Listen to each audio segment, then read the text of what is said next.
Troy, can you hear me?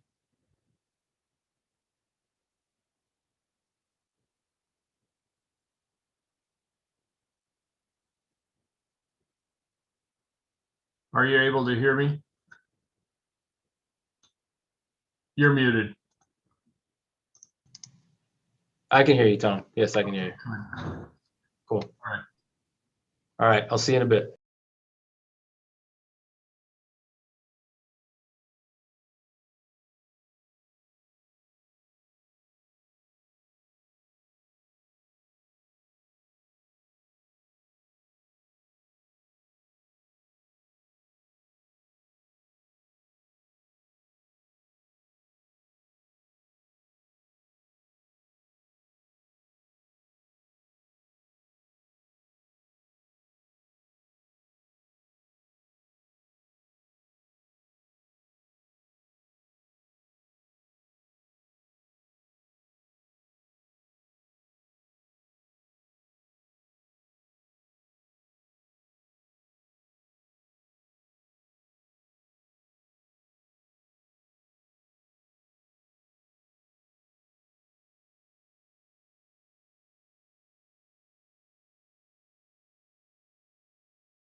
Hello. Good afternoon. We'll go ahead and call this meeting to order at 3 p.m. Dr. Weeks, can we have the Pledge of Allegiance, please? Absolutely.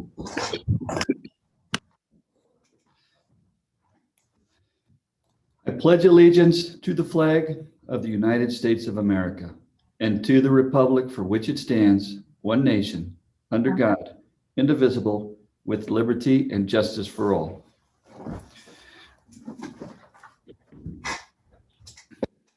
Thank you, Dr. Weeks. And can we please have roll call?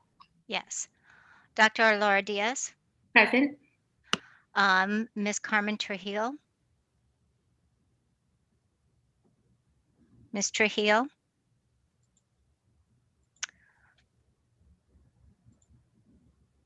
Ms. Jessica Bueno. Here.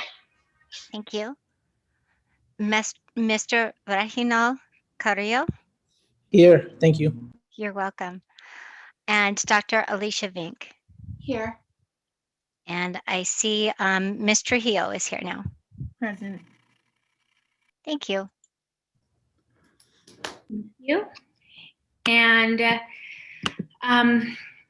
so Dr. Weeks, for the adoption of the agenda, if I wanted to switch the order of something, would I do that before making a motion? Or would we make the motion and then amend it based on my adjustment? I'll defer to council, but I believe we make the motion and we have a second, we discuss, and then amend the motion as appropriate. Is that right, Jennifer? Dr. Diaz, in my opinion, you could suggest that in your motion that the governing board adopt the agenda with the substitution or with the transfer of, let's say, item D before item C or whatever you would like to move. So, and if that motion is seconded and then acted upon, then the agenda would be so revised. Okay, thank you. So that is what I would like to do here, is switch the order of item D2 to come before C1. Are there any questions about that from my board colleagues?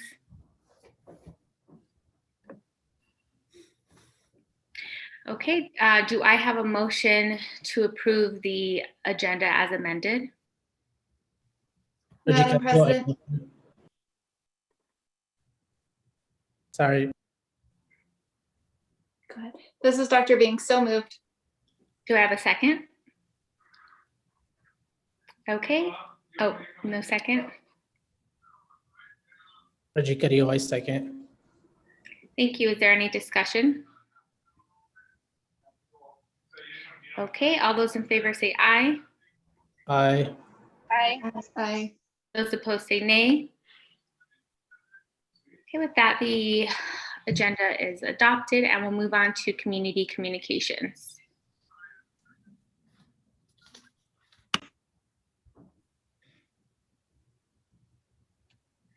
How many do we have tonight, Dr. Weeks, or this afternoon? I believe we have 4. Is that right, Miss St. Clair? That is correct. So we're ready to begin when you are. Okay. Just getting my screen in such a way that it's easier to read. Our first community communication comes from Sarah Warren. She's a Lowell teacher, and she's writing about return to in-person instruction. Board members, I am a 4th grade teacher at Lowell Elementary School. I know the district is trying their hardest to balance honoring the governor's executive order with making the transition a smooth one for teachers and students. This year has been a series of adjusting to new norms, and I know that teaching in person is another new norm to adjust to, too. I also want to assert that I'm actually excited to be back in person with my students. What concerns me is the lack of time to adequately prepare. I'm typing this at 10:30 a.m. on this Friday before spring break and still have no idea what next week will look like. The current recommendation is to come in over spring break to plan. Yes, these hours will be compensated, but teachers shouldn't have to use their break to scramble to get ready for students. Our original plan was to have 2 asynchronous days on the Monday and Tuesday after spring break, while teachers use that time to prepare their plans in classrooms. I understand the district is in a tight spot, but also know that ADE has been approving various districts' requests to delay the start of students' return to campus by a couple of days. Has Phoenix L considered filing a similar request? Having these extra days would be such a huge relief and would be deeply appreciated. Kindly and very respectfully, Sarah Warren. Our second comment comes from Caitlin Kelly, a Lowell teacher, and I'm sure also loyal, and she is writing about concerns about returning to in-person instruction. I'll start by saying that I understand the situation was put in place by Governor Ducey, not the district. However, I have serious concerns about how the district is supporting their staff. As a pregnant teacher, I have not been able to get the vaccine safely yet. I have extreme anxiety and concern about returning to work with students. After filling out the survey, emailing, and calling HR yesterday, I was told I will not qualify for ADA. I do have a doctor's note that states she does not recommend me working in person. How is it that I have so little options? I was told I could go on FMLA, but then I lose all of the days I was saving for maternity leave. I want to work and I want to finish the school year with my students. I am asking for support and flexibility to do that safely. I have come up with viable options that I'd be happy to share with you.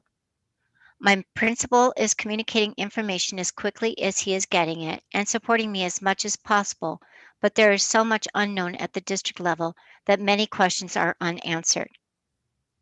There's a chance I won't know if I am going on FMLA until the day before students arrive.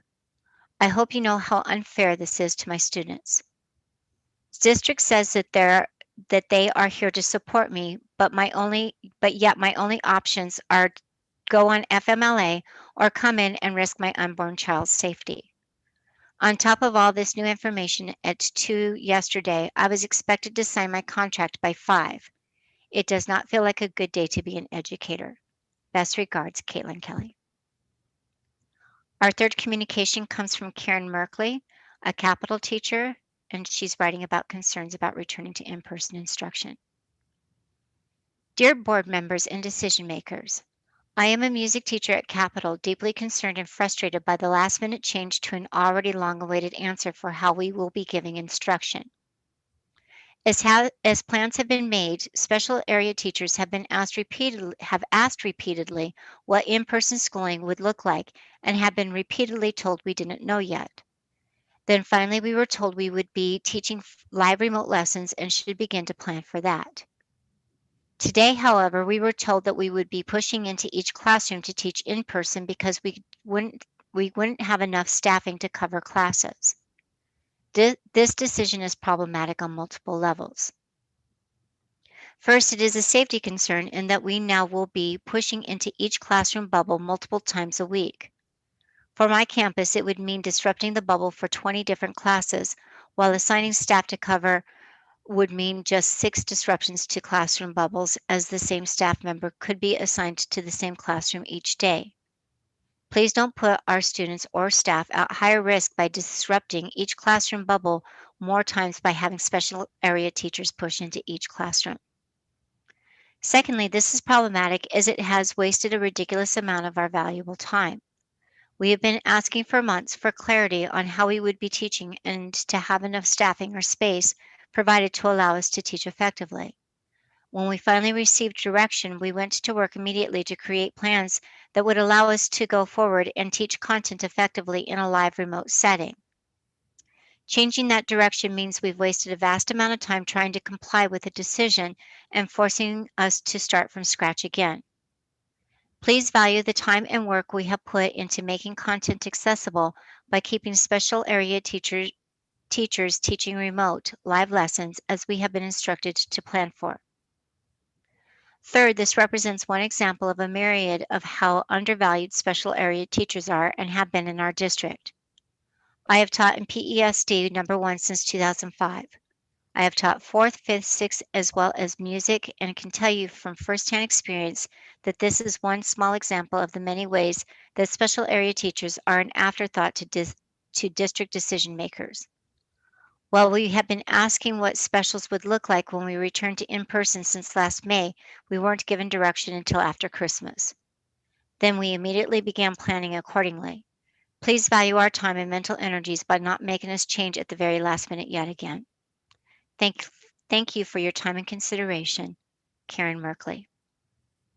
Our last comment comes from Paula Watkins, Dunbar teacher, writing about return to in-person instruction.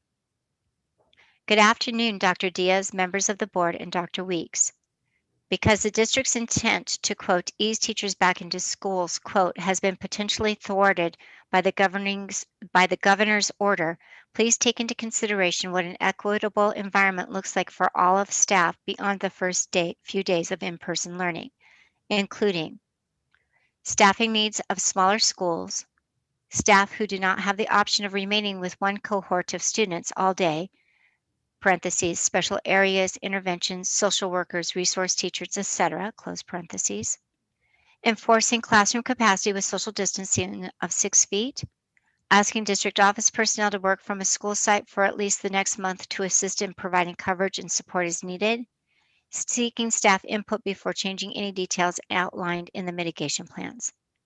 Your thoughtful consideration will ensure positive outcomes for all school sites. And that ends the community comments. Thank you, Ms. St. Clair. And thank you to those who submitted community comments. As a reminder, we cannot comment on them as a board, but it is something that we take into careful consideration for future discussion. So with that, we will go ahead and move on to item D2. Yes, Madam Chair, members of the governing board. It is our intent to ask the board, administration recommends the governing board receive and discuss and take possible action on the return to in-person instruction in compliance of the governor's executive order issued March 4th, 2021.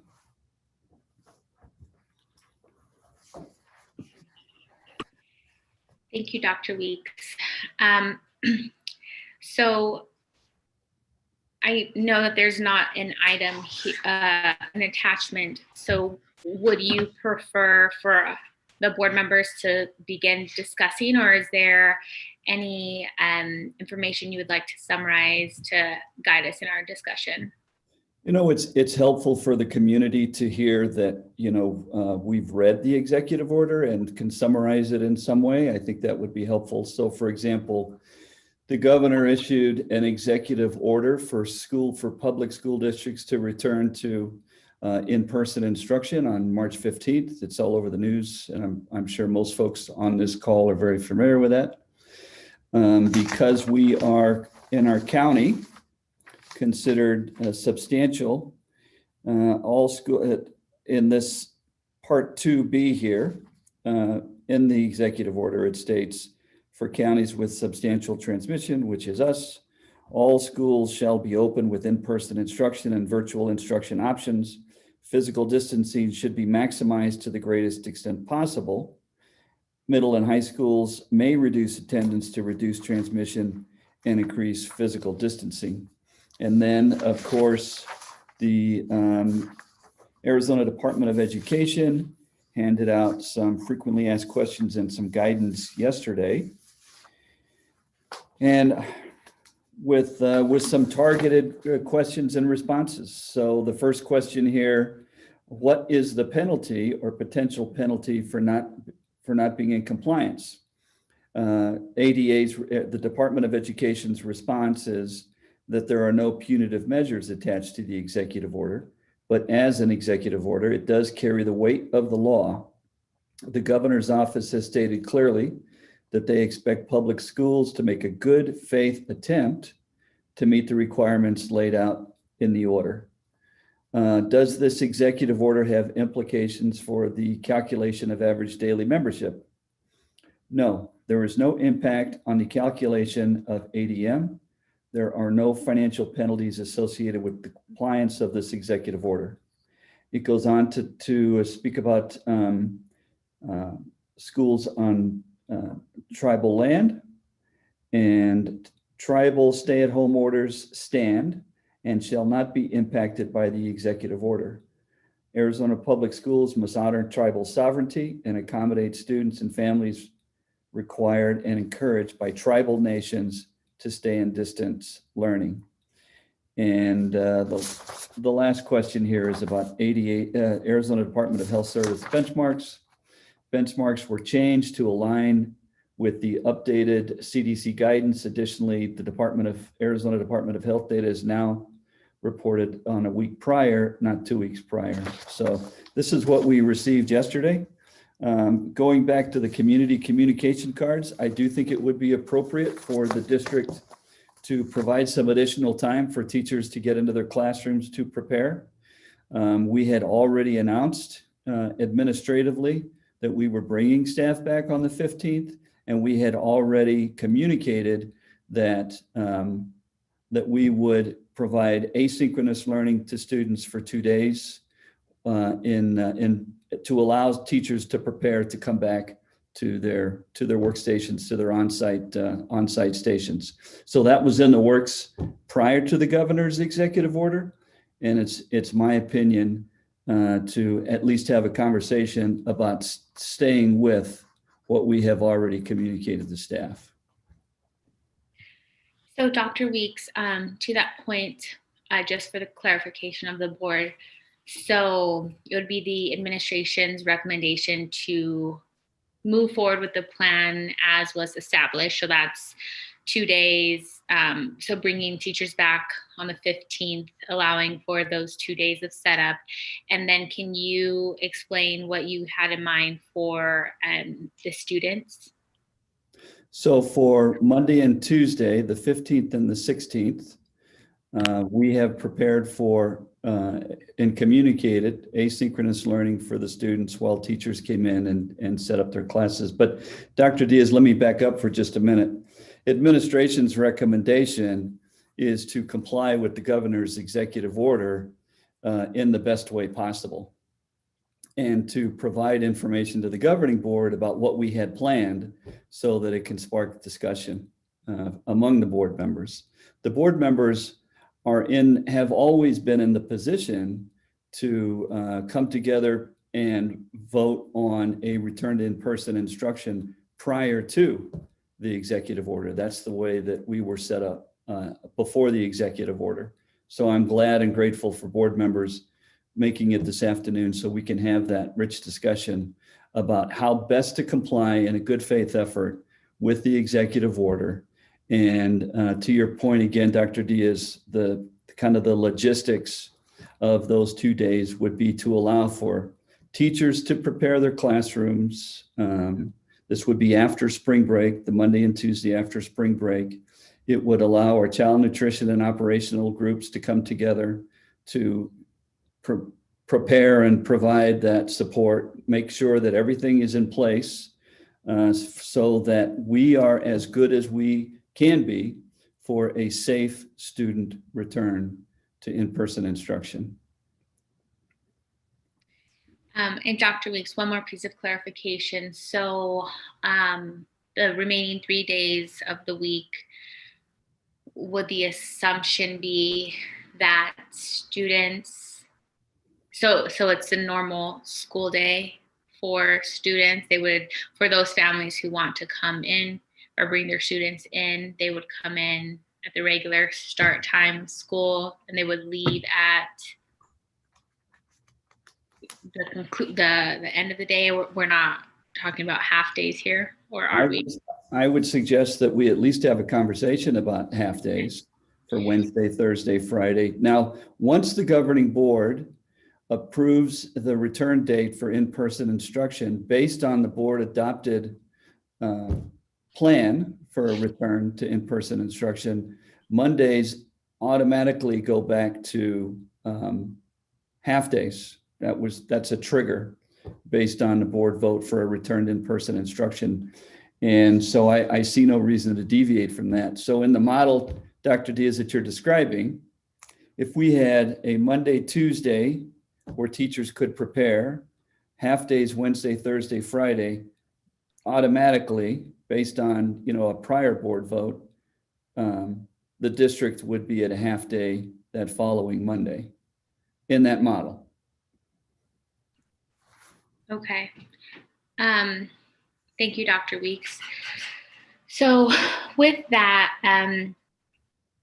so on the floor to discuss today is what, in order to comply with the governor's order to the best of our ability and to really honor and respect the work that our staff has put in so far, our job today is to really decide on what specific day the students will go back, and what does that model look like? Are they going back immediately into full days, or are we going to suggest a half day model? So I think these are some of the questions that we have to iron out during this discussion. Dr. Diaz? Yes. Mm-hmm. No, I think now would be a good time for to introduce the board to council. And council can probably provide some guidance on exactly what the board would be voting on this afternoon. If that's okay. Yep, that's perfectly fine with me. The floor is yours, Jennifer. Thank you. Hi, thank you, Dr. Diaz. So for those of you who don't know me, the 3 new board members, welcome. My name is Jennifer McLennan. I work for an outside law firm, Gus Rosenfeld. I've represented your district since 2001. It's been my honor and my privilege. So my recommendation for what the board's considering is that it meets the guidance that was issued by ADE yesterday. The executive order, the literal words in the executive order are that school districts are going to return to teacher-led in-person instruction on the Monday following a scheduled spring break. So that would be for you all Monday the 15th. It does not appear from Dr. Weeks' discussions with ADE, the guidance that was issued yesterday, that there's going to be any repercussions if the district chooses to move forward in this step-up plan as a return to instruction. And I'm familiar with other school districts doing similar actions. That said, the technical order talks about a return on the Monday, and you technically won't be doing that if you proceed forward. If you want to move forward with the plan as proposed by the district administration, what you would be doing would be authorizing the superintendent to schedule 2 days of asynchronous learning on Monday, March 15th and Tuesday, March 16th, with reduced instructional hours on the remainder of that week, so the 17th, 18th, and 19th. And if the board votes to approve that, then Dr. Weeks could resubmit the calendar to ADE regarding the change in hours. Dr. Weeks assures me the one issue that he and I spoke with about earlier this week was whether the change in the instructional hours would in any way impact your requirements under ADE's funding source, and it does not. So it's my understanding that any reduction in hours related to this would not impact the district's ability to meet the instructional hour requirements.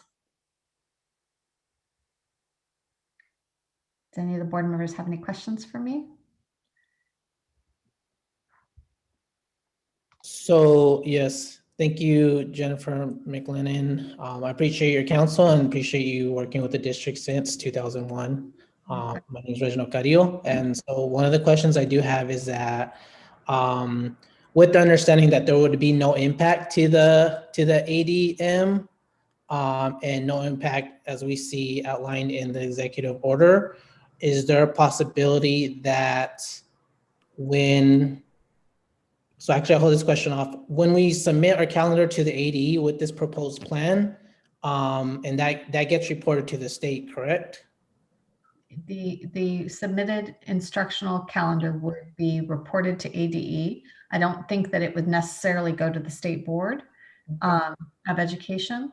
The district is required under the under the executive order to submit a compliance letter by March 15th. And I understand ADE is going to submit a form to that. And that data is going to be compiled and submitted to the State Board. So. Okay, thank you. Is there a possibility that upon that submission that that there could be action taken based on the proposed calendar as we have it right now? So, I mean, that's sort of the risk. That's the risk, right? That you've correctly identified, I think, Mr. Correa, the risk. I think the risk is minimal. This is a good faith effort. You're starting to get your ducks in a row and your little ducks back on campus as soon as you can after, with such short notice issued by the governor's order. So I don't think that there would be any penalty to the district, but I don't know. The ADE is saying that there will not be. And ADE is the one that would be in charge of the revenue control. So I don't know what there are lots of, urban myths floating around right now of fear-based regarding what the governor could or could not do if school districts don't comply.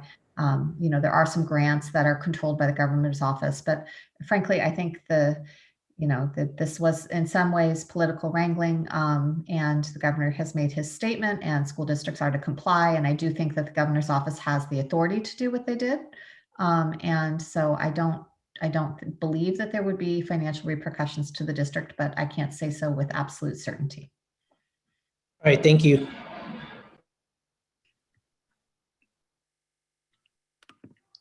Are there any additional questions? This is Dr. Vink. I don't have any questions for Jennifer, but I'm wondering if if Dr. Weeks or Cabinet has more information on what our COVID data looks like right now and how prepared our schools are.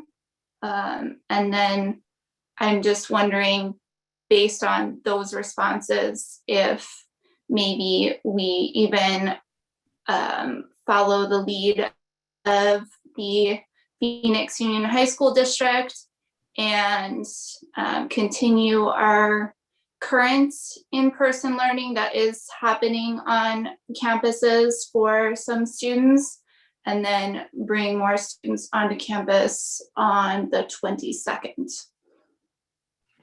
But only if there's more information available. So Dr. Vink, campuses have been operating at some capacity the whole time. Learning labs are on two campuses, Edison and Magnet.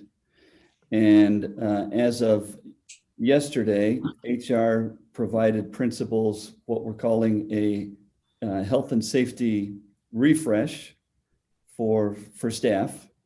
The reality is that a lot of our staff have not been on campus for a year, and they have not had the opportunity to practice the health and safety measures.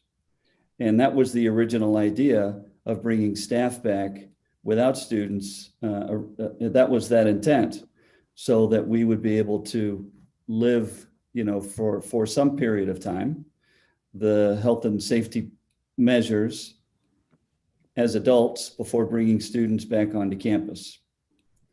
So I can't say that we are completely unprepared, but this was not part of the governor's executive order was not part of our plan.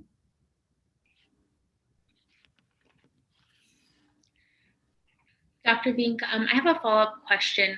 You suggested the 22nd as a return date. Can I ask you to explain why that specific date? Yeah, so I just looking at Roosevelt School District and Phoenix Union and trying to make a really good faith effort. I'm wondering, as Dr. Weeks said, how prepared we are, whether our cameras are ready to go for teachers to teach virtually and in person, whether this request for bipolarization, ionization, if that is going to be ready. So just in the interest of giving more time, but also a good faith effort, the 22nd, and just following the lead of our high school district as well, knowing that many of our families have older students that maybe have been, home with the kids as well, is just why. But and then I would go further to request the 22nd and request that there be half days included in that plan to allow for mental health for our students and our teachers to settle in and process the changes and the way that things will be done, and wearing a mask all day, and even getting on a bus or whatnot. So, but just to follow the lead of our high school district and to allow time. I think it is really upsetting to ask our teachers and staff to do this on their spring break.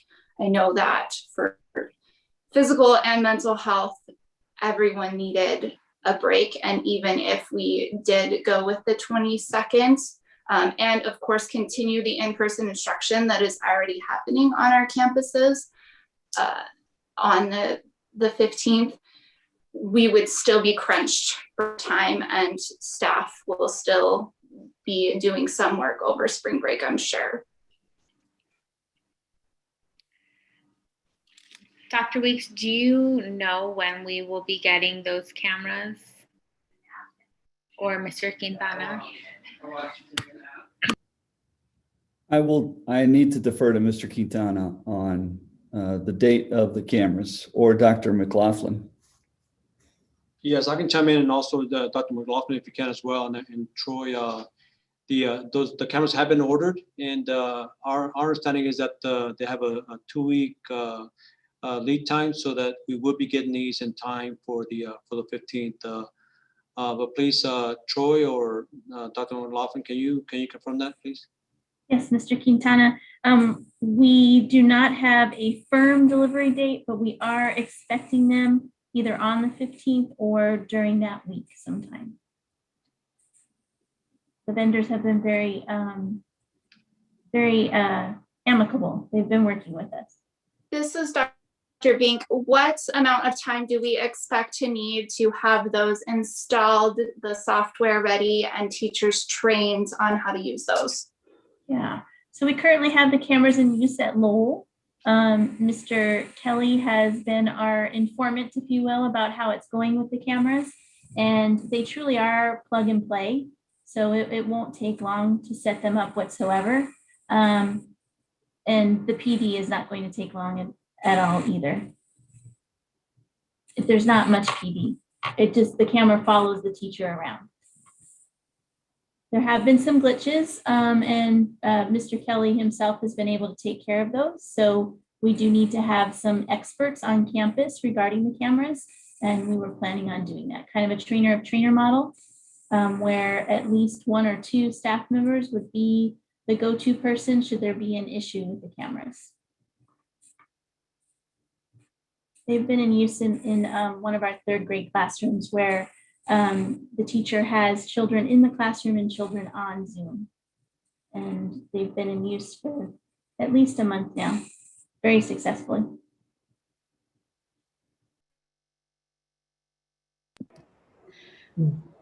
My one concern about waiting, I completely understand the rationale, Dr. Vink, and it makes total sense.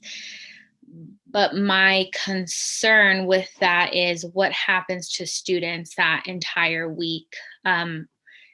We of course need to prioritize we need to prioritize the health and safety of everyone involved. And it's certainly important to consider all of these factors, but we need to make sure that we're not forgetting our students and their needs. And I don't know if the idea would be to have students in asynchronous learning for 5 days. I'm not in support of that whatsoever, because I do not think that that is in the best interest of the students. So I agree that I'm sorry, I don't want to cut you off, but that, yeah, definitely not asynchronous learning for the entire week. But I think it would, teachers were still supposed to be on campus 3/15, and the students were asynchronous the 15th and the 16th. And then the teachers were then learning to teach in their classroom. So if the cameras were to arrive, the teachers could, be practicing how to use those and learn to use those. So students would still have that remote instruction. And then of course, our students that would still have been coming onto campuses would still come on to campus for their in-person services. And we could utilize substitute teachers to allow teachers more time if that was something that was needed. Sorry, I didn't mean to cut you off, but I agree, that's not. thank you for clarifying. I just wasn't sure if the suggestion was asynchronous for the entire week. Are there any other, and Jennifer, thank you so much for taking your time today on such short notice to be with us to answer any questions that we have. Are there any additional questions for Jennifer or initial reactions on anything that's been discussed so far? Madam President, there are no questions for Jennifer again. So this is just following the proposed schedule. And this is for Dr. Weeks. It's my understanding that this proposed plan, as we're talking about the 15th and the 16th, which would be teacher prep days, and then the 17th, 18th, 19th, which would be half days for students, was something not developed in silo with the admin. It was developed with teachers and another team, right? Leaders across the school district. It was not. It was not developed collaboratively. Okay.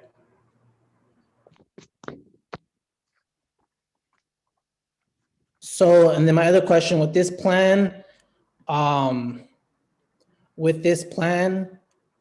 bringing students back for that week, and then Monday switching to a half day, would Learning Labs still be in place?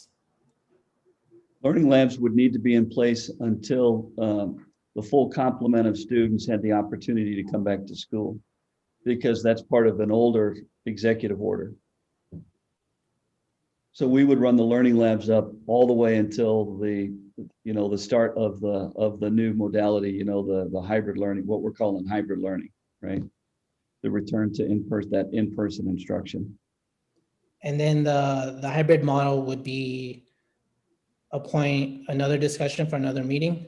No, I probably shouldn't have said the word hybrid, because it's really, at this point under the executive order, it is a parent choice model.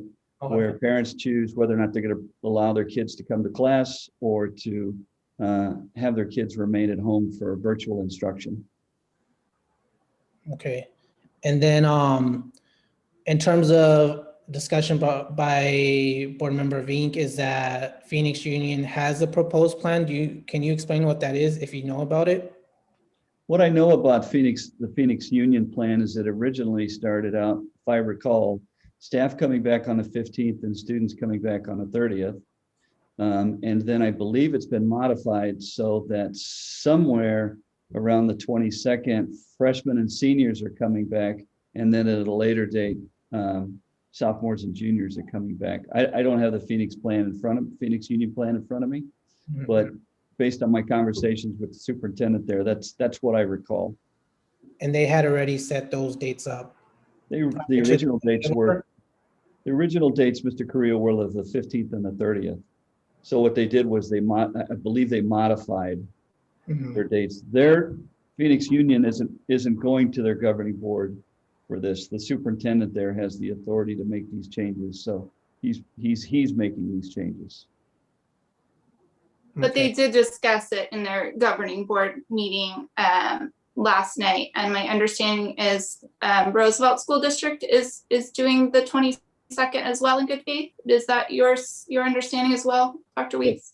Yes. So that Roosevelt was following the Phoenix Union model with the 15th and the 30th, and had some conversation about scaling back to the 22nd. Creighton is also coming back on the 22nd. But there is a kind of a technicality in their spring break that allows for that. Their spring break technically doesn't end until the 16th of March. So because the 15th, it was pretty nice. The 15th is a spring break day, and technically the executive order says don't come back until the Monday following spring break. Under a technicality, they're coming back on the 22nd. I'm trying to think of any other district that I'm aware of. I don't know what Isaac and Wilson, I believe Murphy is already back.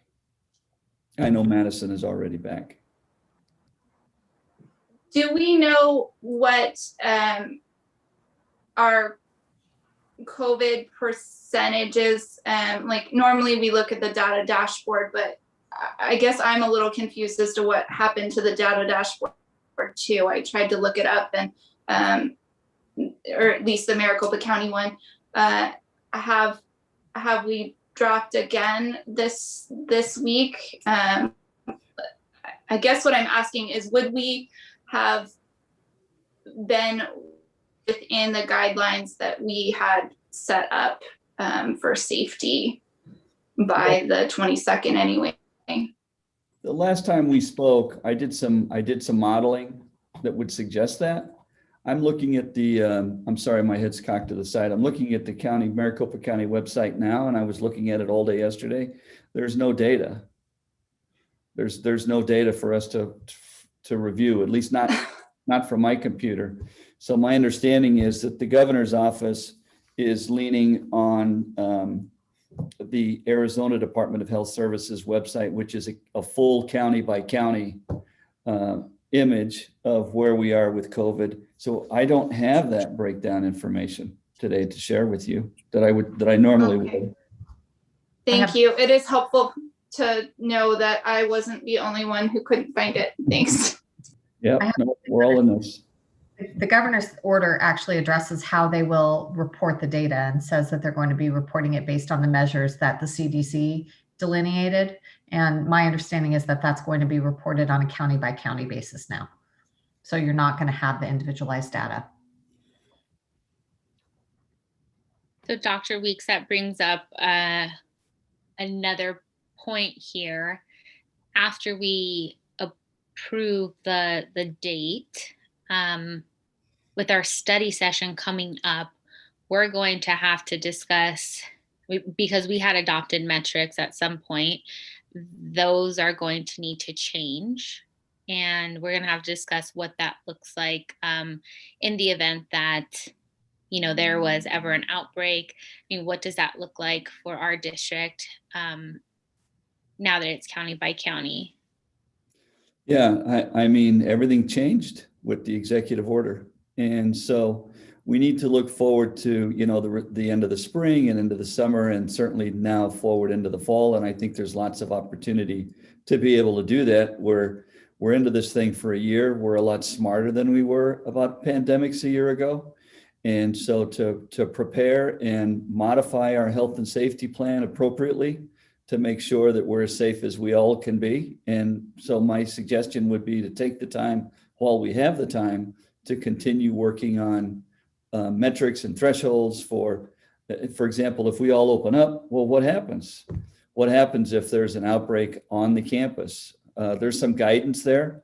I believe Jennifer can provide, what the governor's office has said so far. They basically said that you can't close without the approval of the county health department. Well, what does that process look like, and what authority does the governing board have? What authority do I have as a superintendent to keep the districts good and safe, in the event that there's an outbreak? So I've got lots of questions. And collectively, we should probably get those questions together and we need to begin answering those. And my suggestion would be, while we have the time, let's take the time. And I can speak to that a little bit, Dr. Weeks, if you want me to. Sure. So some of the school districts, it started sort of in the East Valley and spread a little bit. Not all of the school districts that have been operating, but some of them have adopted metrics for each building. So for instance, and they're looking at whether within the building, staff and students, if a positivity rate is above 2%, a positivity rate is above 1.5% for middle school, 1.0% for elementary school. And in that event, they would look to moving back to a virtual model in that instance. While I haven't had conversations with the county health department, one of our clients has had multiple conversations with Dr. Sunshine, and the county is very willing to work with the school districts in those pockets where there are exposures and where there are, is an outbreak within a specific school area, to work with you to going back to a virtual model in that specific classroom or that grade band or that school if necessary. And so that's, I think, sort of where the district will be headed given this executive order. And that definitely is a conversation for another time, but just a precursor as to what you should probably expect.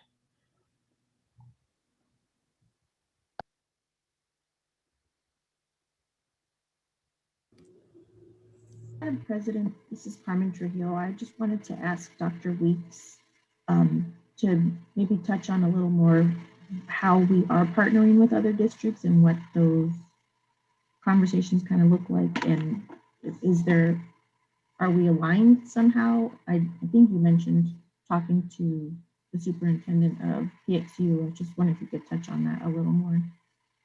I don't know that there's a partnership.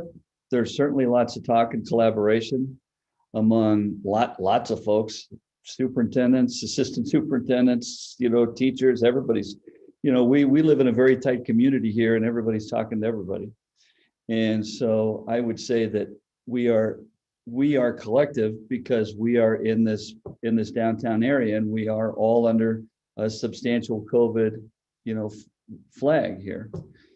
But in terms of how aligned we are with all of the other districts, I am under the impression that Cartwright School District is preparing to open up on the 15th of March. And that Roosevelt's conversations are kind of a phased in or a staggered, grade level approach, as well as Riverside. So on the flip side, as far as I know, Murphy's back and they're all coming back. Baltz is developing their plans. So school districts are kind of all over the page. I think what's consistent that I'm hearing is this March 22nd as being kind of an all hands return to campus date by some configuration. March 22nd keeps coming up again and again and again in some shape or form.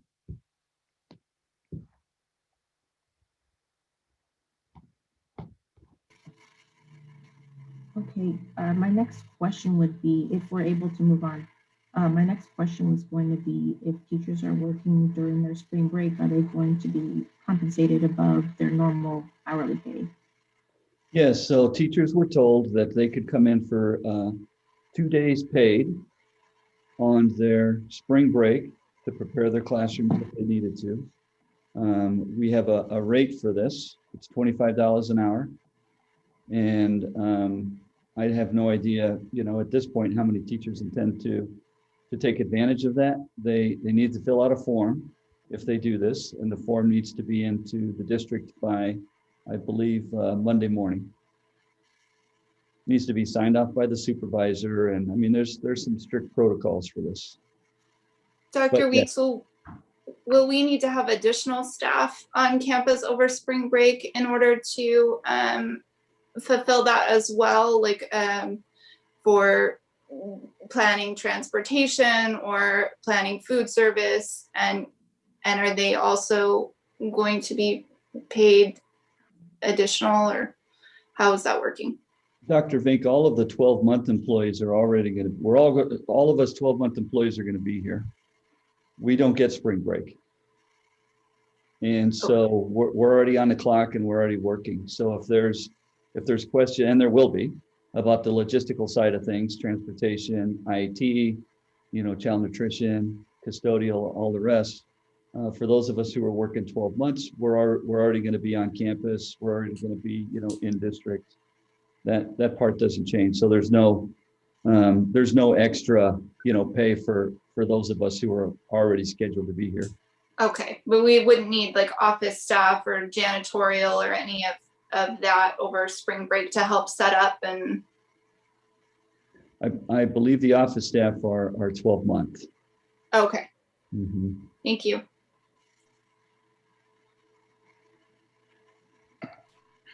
So,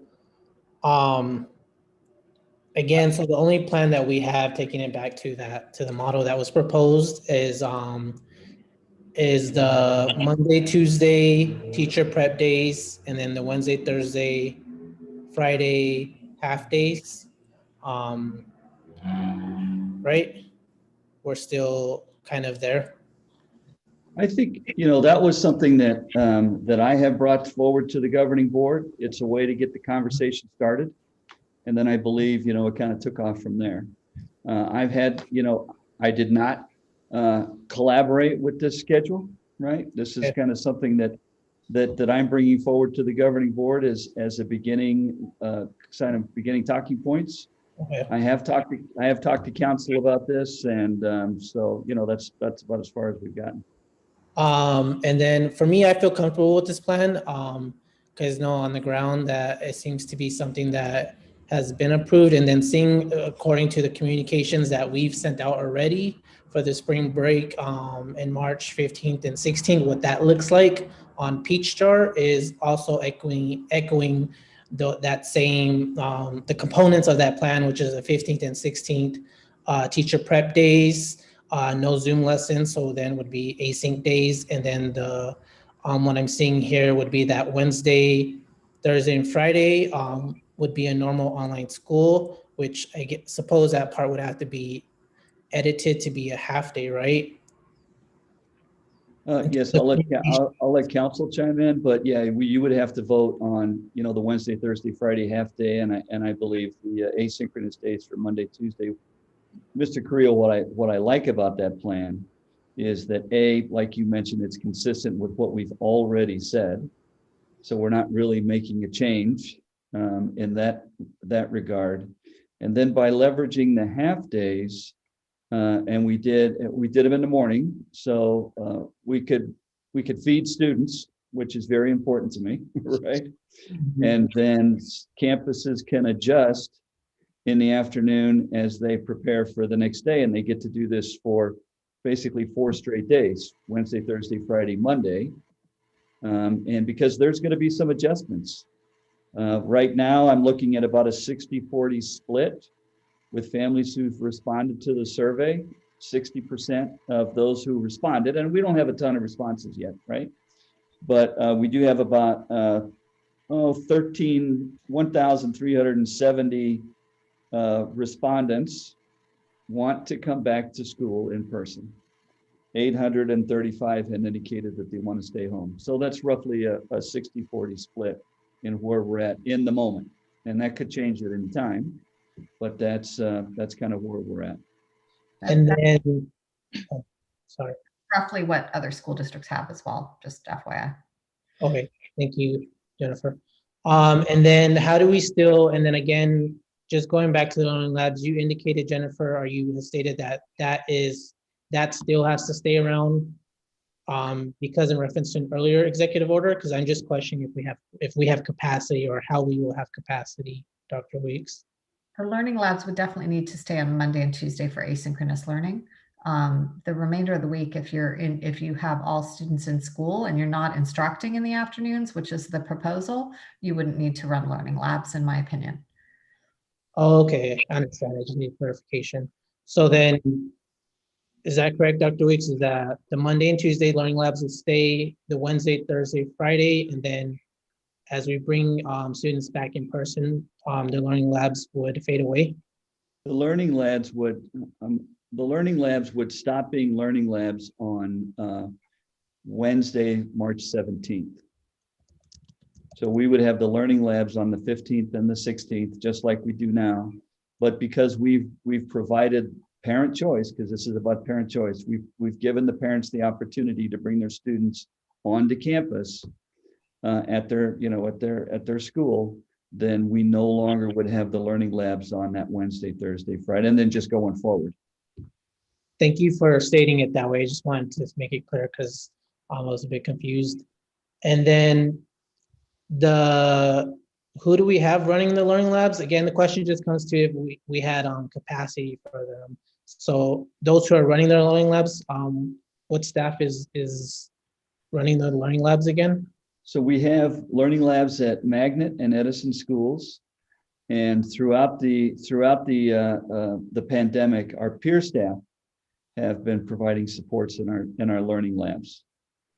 Learning labs are typically multi-grade. They're shooting off into different, virtual classrooms. And so our peer staff have been providing that support. Okay, thank you. Dr. Weeks, how feasible is it right now for our staff to be ready to have, I'm sorry, did you say 800 students currently responded yes or something like that? Okay.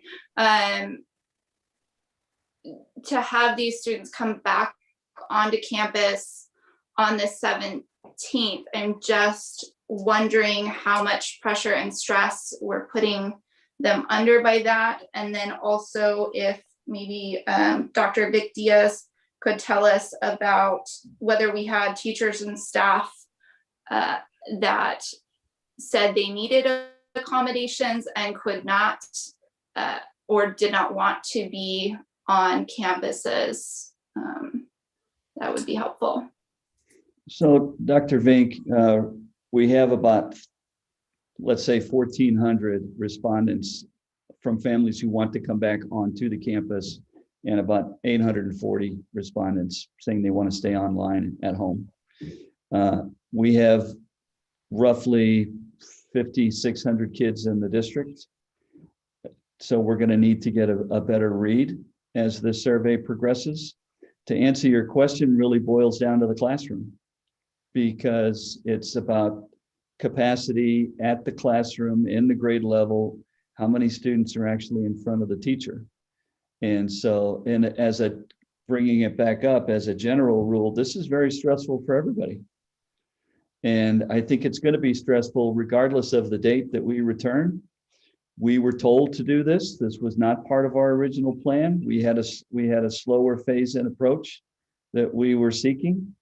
And so we're being told to do something here. And so that by itself causes stress. When you multiply that times a year's worth of pandemic and, everything else that goes along with that, I've been in this in education a long time. I've never seen more stressful moments than I have over this past year, without a doubt. And it's going to be stressful when we come back, regardless of when we come back.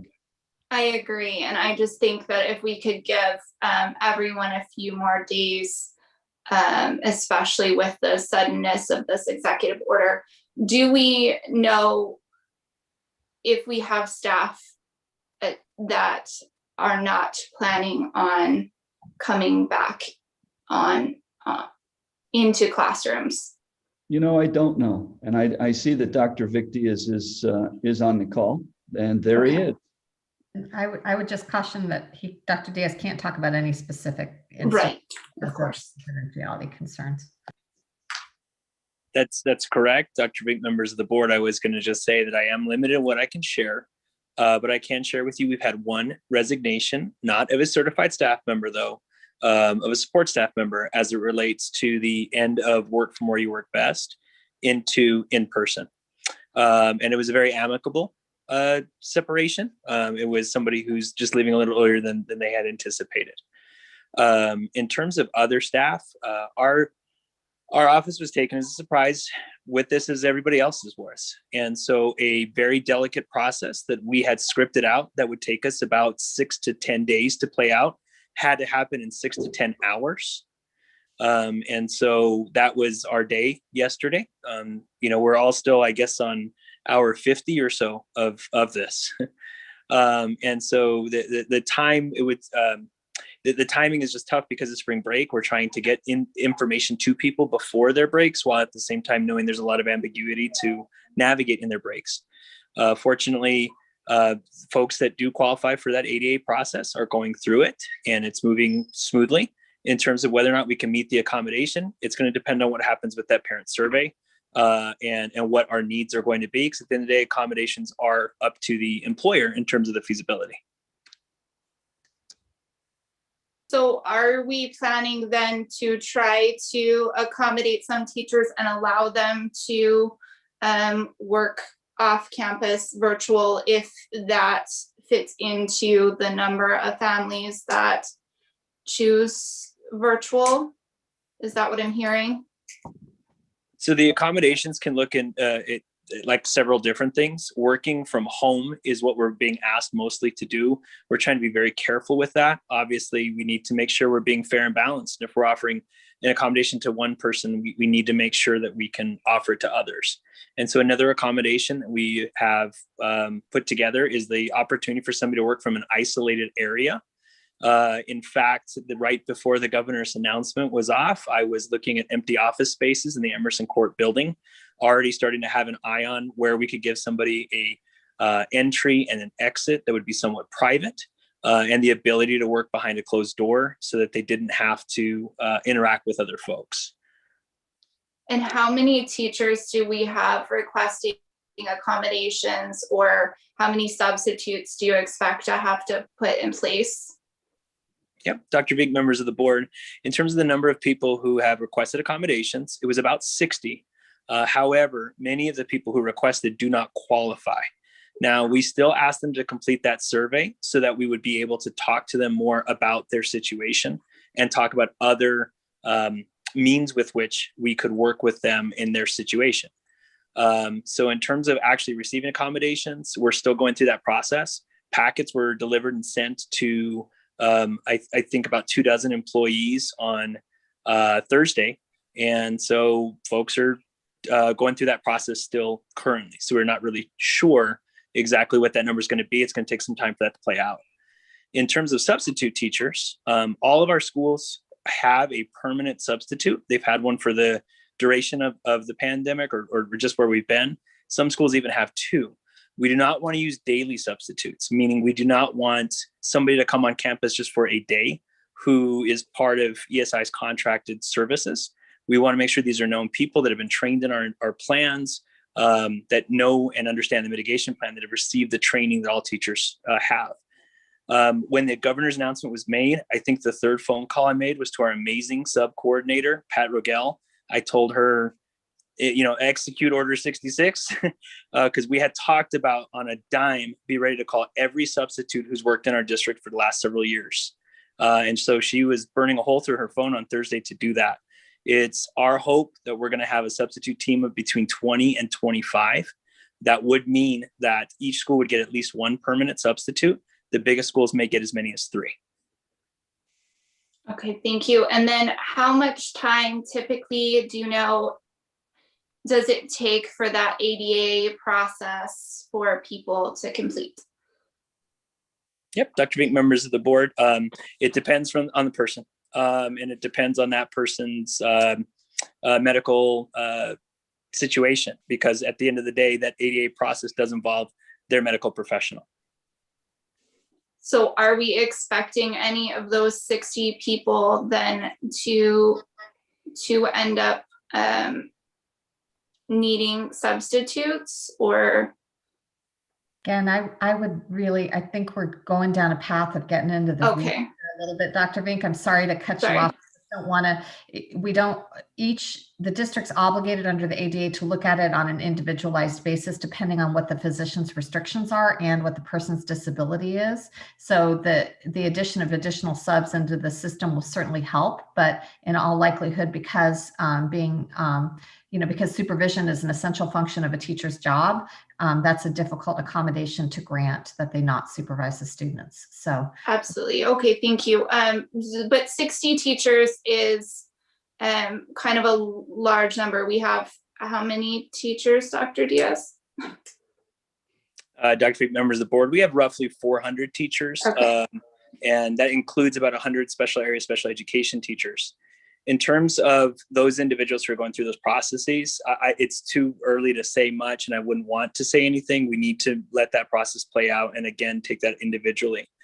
One of the flexibilities that we do have in our district is that we do have smaller class sizes, and we have far fewer students than we anticipated at the beginning of the year. And so the ability to contract classes is something that has already happened on some campuses, where we have 3 kindergarten teachers, for instance, but only 25 kindergartners. And so what those teams are currently doing is team teaching, which is a wonderful setup for them. And so we would have to look again at what happens in the parent survey before we can make determinations of what we do next.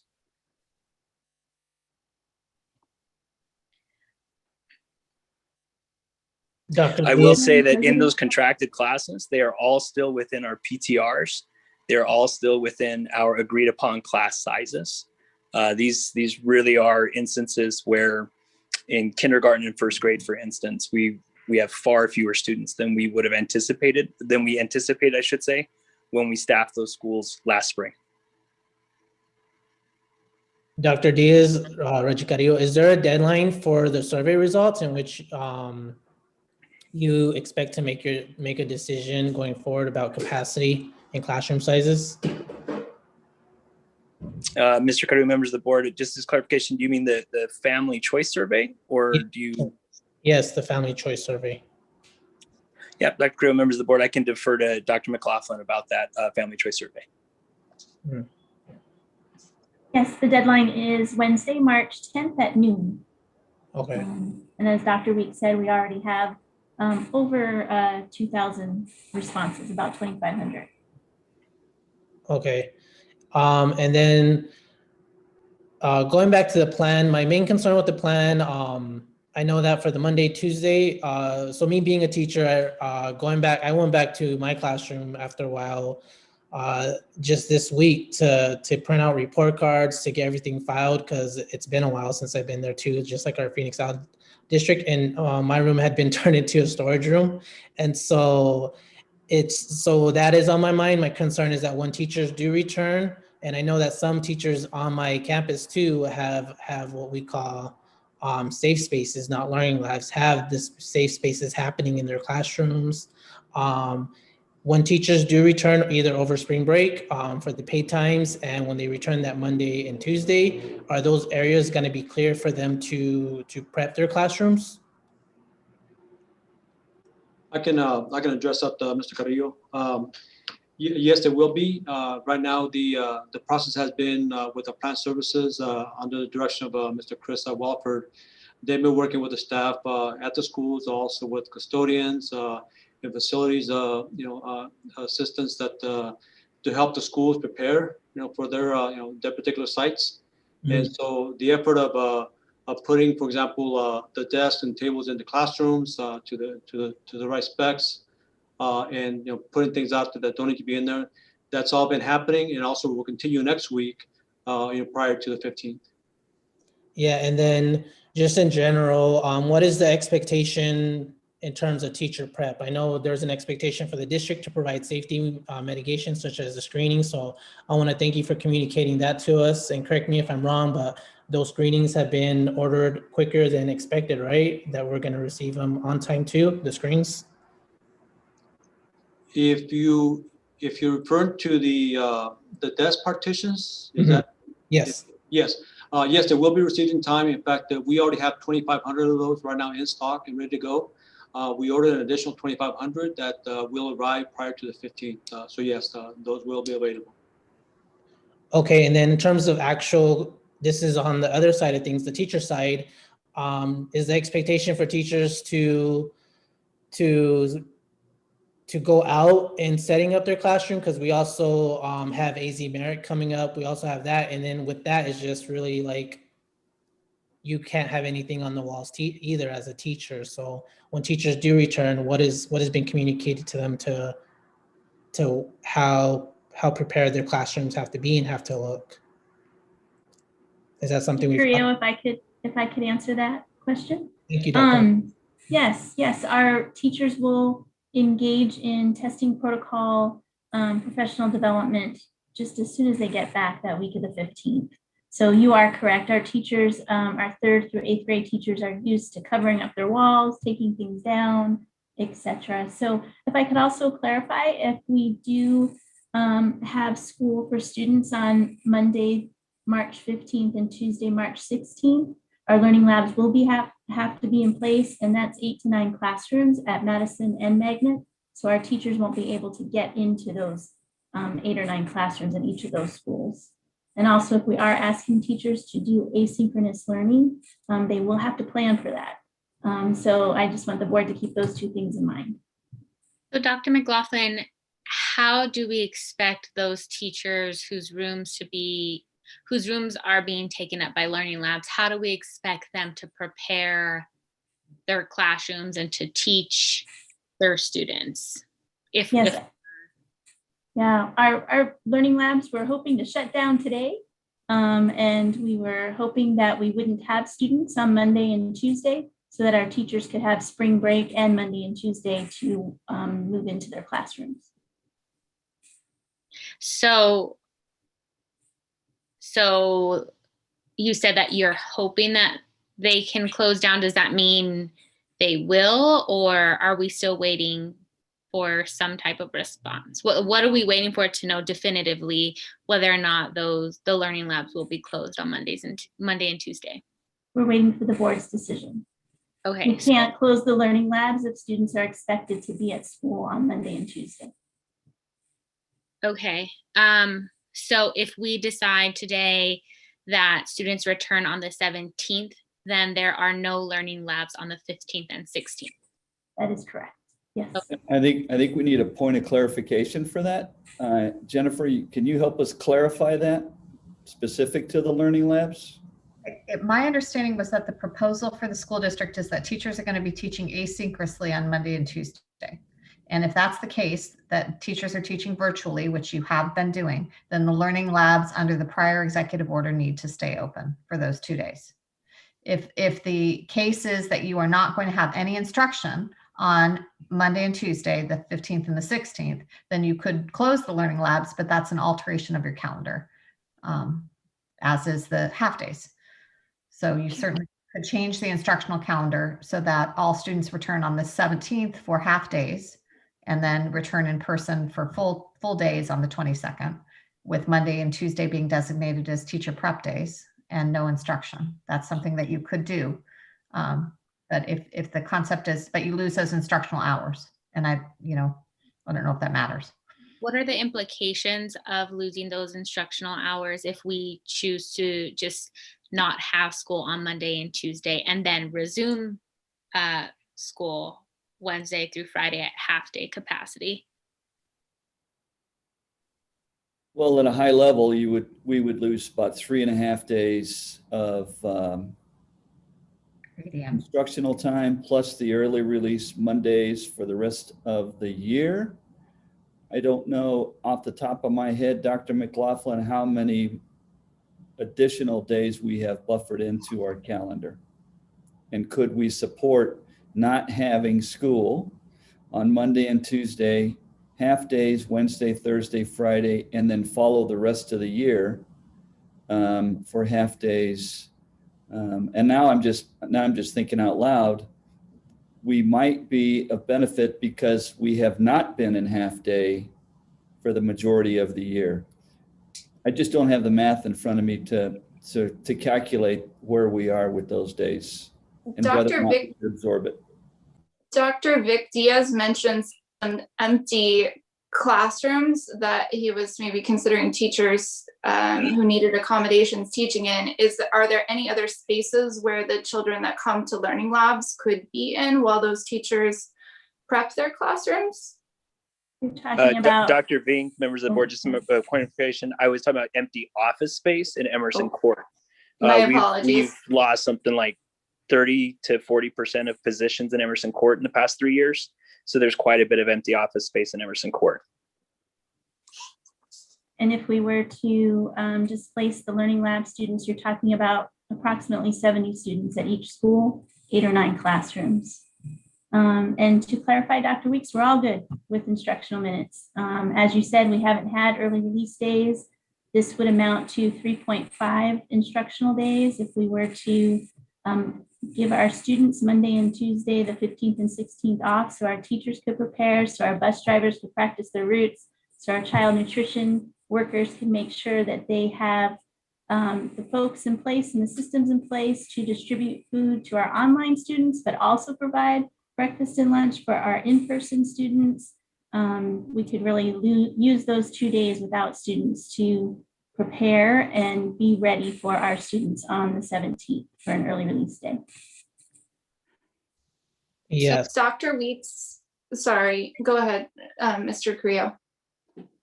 No, I was just saying, thank you, Dr. McLaughlin. I would propose what Jennifer, Ms. McLean had stated, and what Dr. McLaughlin is also stating, which would be necessary, which would close it Monday and Tuesday for students, which would eliminate the need for those learning labs, and then also still do the Wednesday, Thursday, and Friday, which is also still in line with what was communicated, and then altering the schedule to fit that.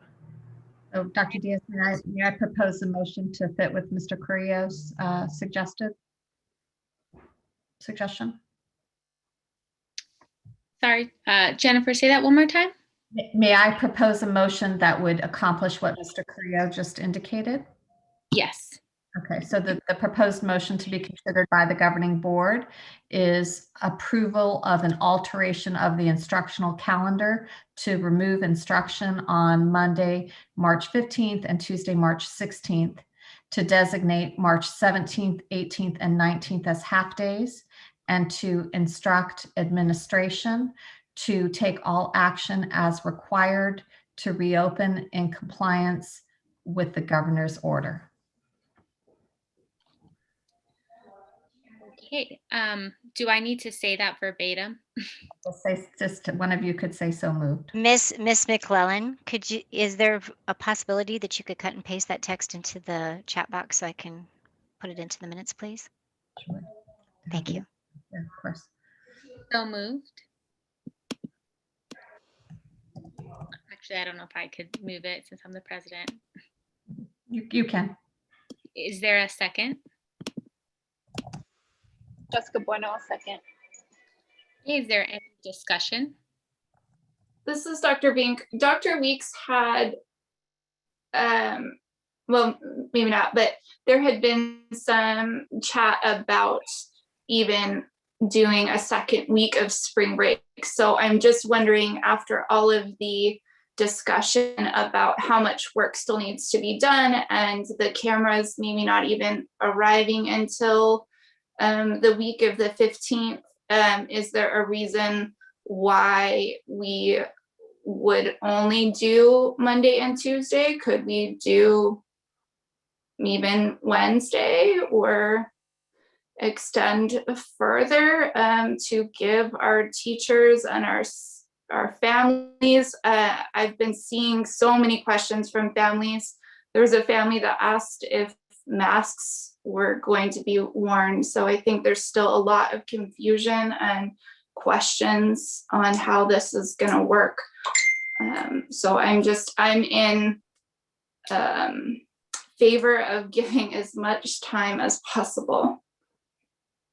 My concern with extending the number of days off is if we're not going to have learning labs, that puts a lot of our families who work in a really bad predicament because of childcare. So I would not be in favor of extending the amount of time off. So I think thank you, Dr. Diaz. I absolutely understand. I am concerned that our families are definitely going to struggle to find childcare even with the 2 days because of the half days that we're having, and also the before and after care. And our local childcares I've seen posts for hiring staff. They're frantically hiring staff to provide care for before and after right now. So I think I agree there's definitely going to be a childcare issue, but I think it's going to be a struggle regardless.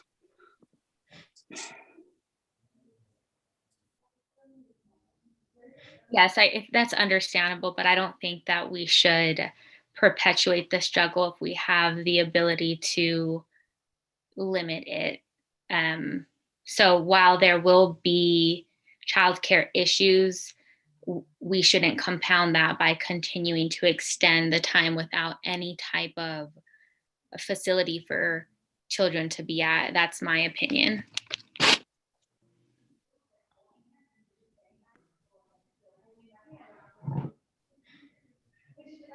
Are there any other questions or concerns? Yes, Madam President, Carmen Trujillo here. My main concern, I would like to know fully what the instrument survey that went out to our parents, when that went out, what it looks like, how exactly it was given to our parents, and just more information. As far as the response rate is concerned, I am concerned that we are this close and we still need a lot more answers from parents. So I don't know who can speak to that, but I would love as many responses as possible, please. Dr. Weeks, would you like me to respond to that? Yes, I think you're closest to the data in the moment, Dr. McLaughlin. Okay. And Troy, could I share my screen? Yes, 1 second. Okay. Laughlin, before you get started, I just wanted to tell Dr. Diaz, and I'm so sorry about this. When Dr. Weeks asked me to participate in your board meeting today, I did tell him that I have a conflict that starts right at 4:30. So I'm able to be on for another 10 minutes or so, but then I do have to bow out. So I apologize for that. No worries. Thank you so much for being here. Appreciate your time. No problem. And I'll stay on as long as I can. Okay. Dr. McLaughlin, I think you already have access. Thank you, sir. Oh, no, it says host disabled. I can talk to it. Sorry, you're good now. Sorry. Okay, thank you. The learning choice still can't, Troy. The learning choice forms went home yesterday, Ms. Trujillo, governing board members. It went via social media, via our website, via a letter home, via every possible method of communication. The reason the learning choice forms are not due until Wednesday, March 10th by noon is so that our staff can call families who have not returned their learning choice form. So I can show you the data that we have thus far. My little screen here. So thanks to Mr. Brant Lloyd, our coordinator of accountability and assessment, for creating a data gathering tool, if you will, a data dashboard that is live from the learning choice form. So our families were asked, do you prefer in-person or online? And will you need transportation? Our bus drivers, our transportation team needs this information. So as of right now, we have 1,714 families that have chosen in-person learning for their students, 1,052 that have chosen online learning for their students. We have the breakdown by school. We also have it for each school, if I can get to it. Each school receives this information regarding how many students at each grade level, so they can plan accordingly. So they can plan for classrooms that are safe, to keep our students the distance apart that they need to be apart, etc. So our schools have already started planning based on this data that's coming in. And like I said, we have done released this link via all of our district level manners of communication, and our schools are doing the same. We had parent teacher conferences that started yesterday, family student teacher conferences that started yesterday, and our teachers shared this survey with families then. They shared it today with families that came in for conferences. And like I said, they're going to constantly call until we get a response from every single family member, every single student's family, so that we can plan accordingly. Dr. McLaughlin, Yes, sir. And parents do have the choice over time, right? If they're in online to switch to in-person.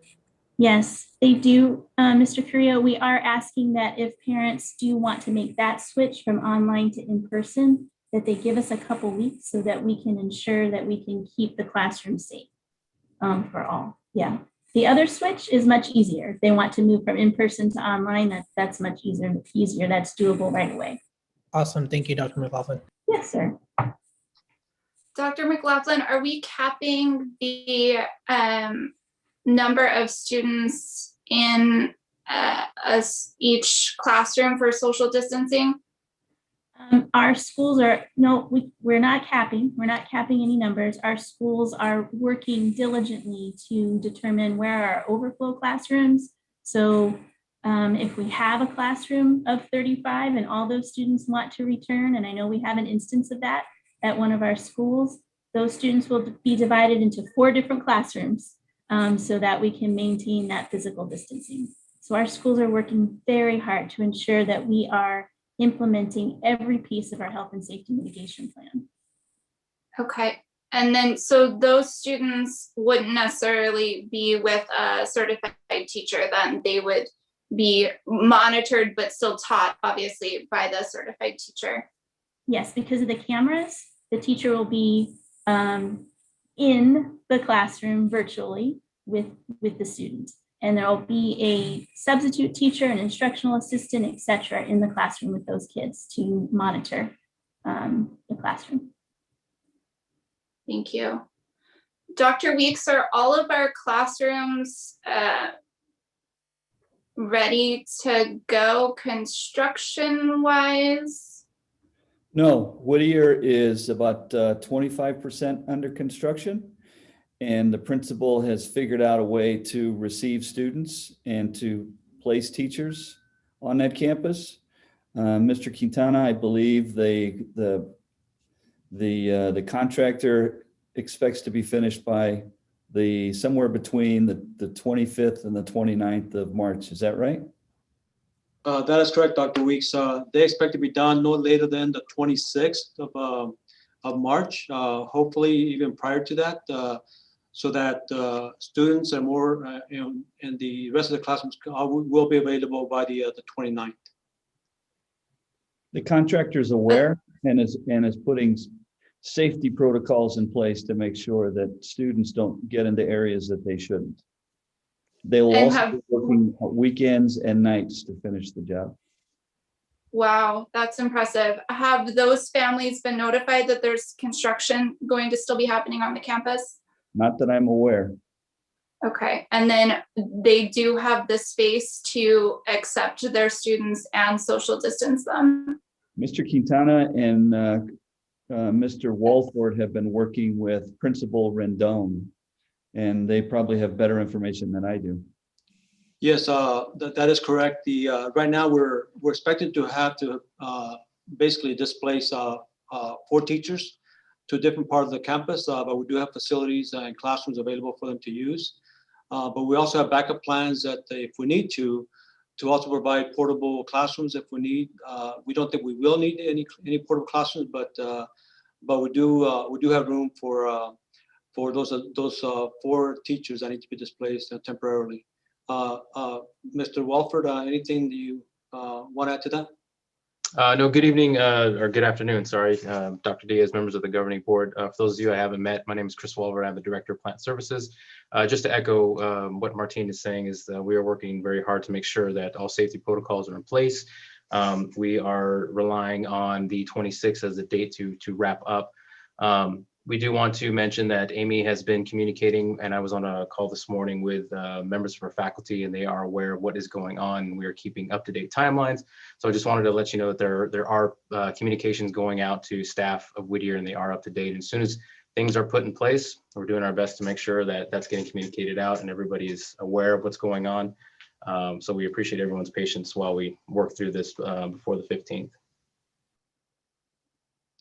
This is an air quality project.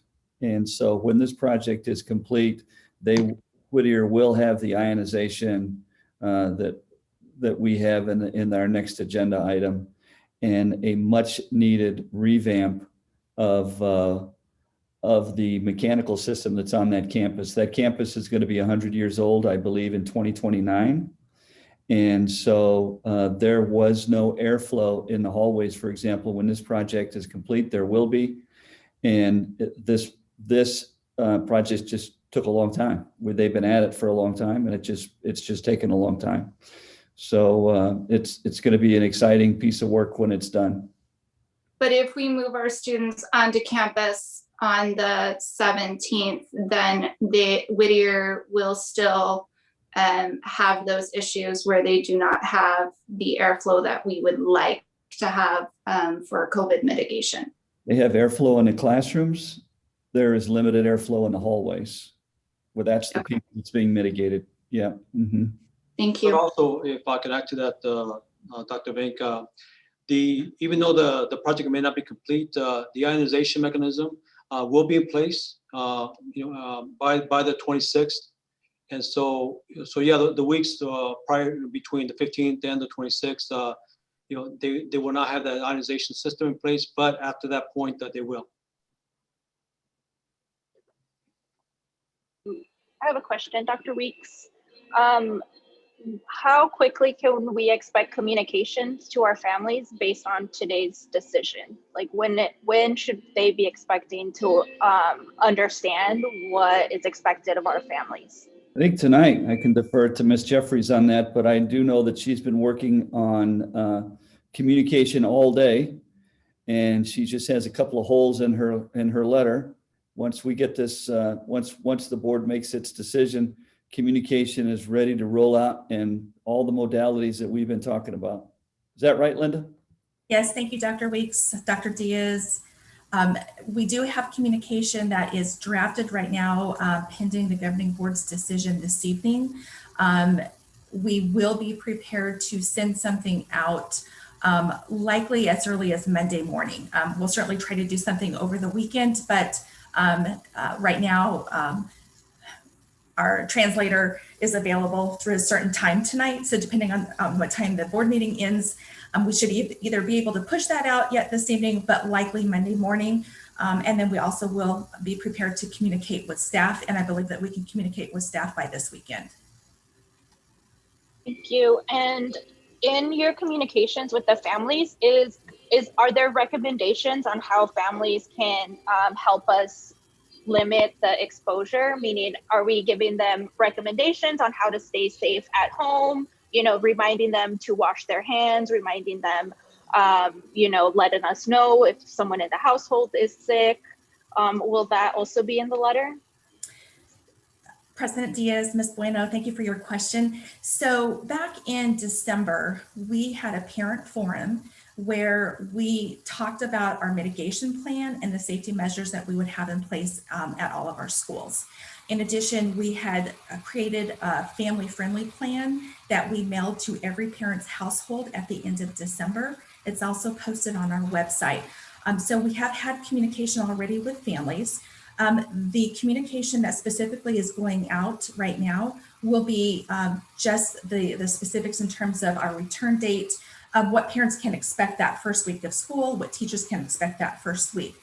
Certainly our principals will be working and doing additional communication where they will be communicating with parents what those school plans look like and what parents can expect on that first day back. But certainly if we need to add additional communication and share that link again for the family-friendly plan and the mitigation plan, we can certainly do that.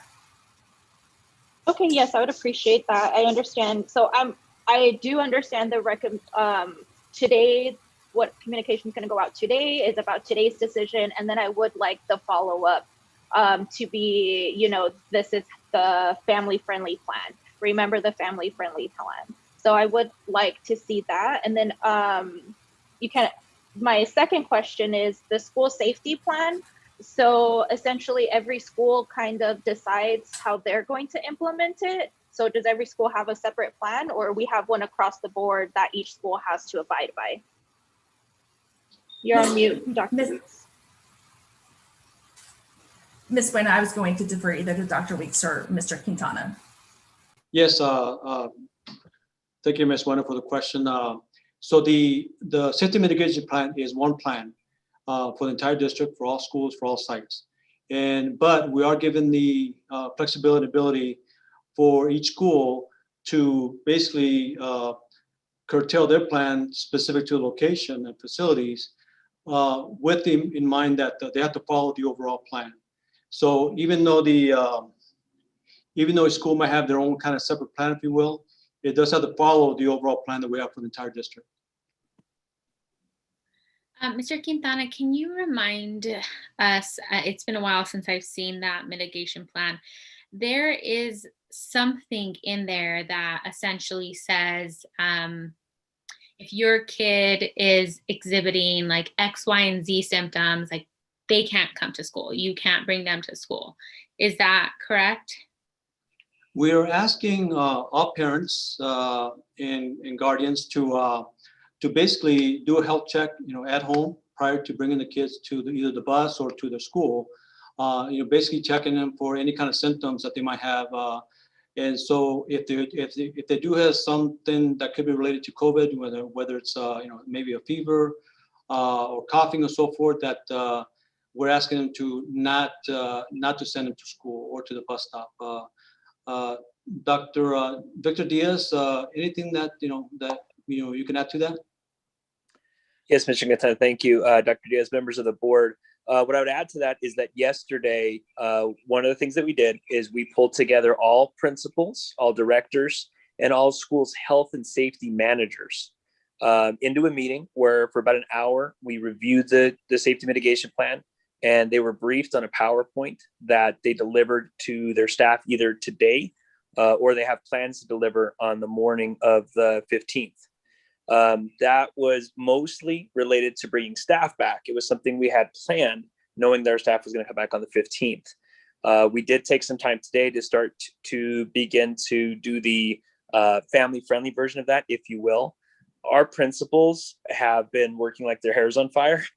And one of the things that they've been preparing at their schools is are those presentations and are those materials. To your point, Dr. Diaz, it's been some time since we had reviewed those. For some people, they hadn't seen them since the board meeting on December 10th, or the family forums that happened sometime around there. And so there are definitely many steps being taken to make sure that that information is redisseminated and that people get answers to questions that they may have. Mm-hmm. Thank you.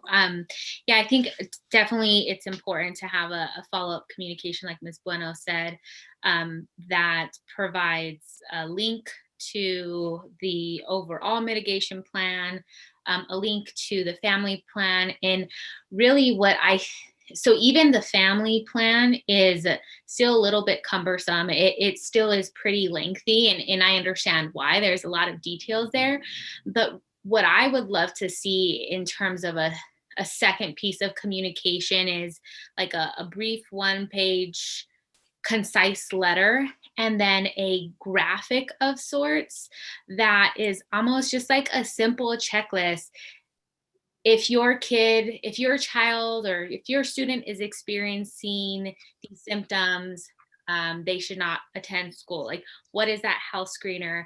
And then maybe a caveat or something that also would indicate if our teachers or our staff identify these symptoms within your student, then they will be sent home. Just so parents know, you know, if they don't catch those symptoms when they send their child to school, their child still might be sent home.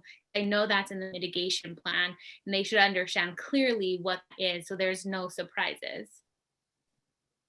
So all that to say, in summary, a very visually appealing short 1-page graphic that outlines like the most important points for families should be sent out with that follow-up communication, in my opinion. Thank you. Yes, I agree. And then I also want to ask, are we also making available PPE equipment to our families? And how would they know when and where to get that resource?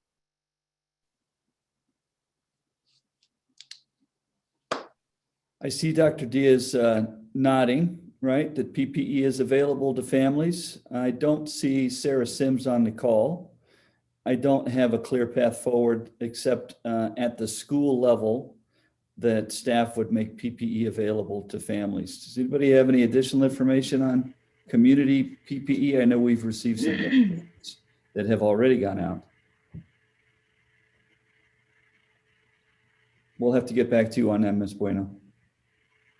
Are there child-sized masks? Is that, did we get child-sized ones for our schools? I believe we did. I think Sarah Sims reported at least 2 sizes of masks. One size for the little students and one size for the bigger students. That is correct, Dr. Weeks. This is Carmen Trujillo again. Dr. McLaughlin, can you clarify when the survey was sent out? Survey was sent out yesterday, Thursday. Originally though, when we began this survey?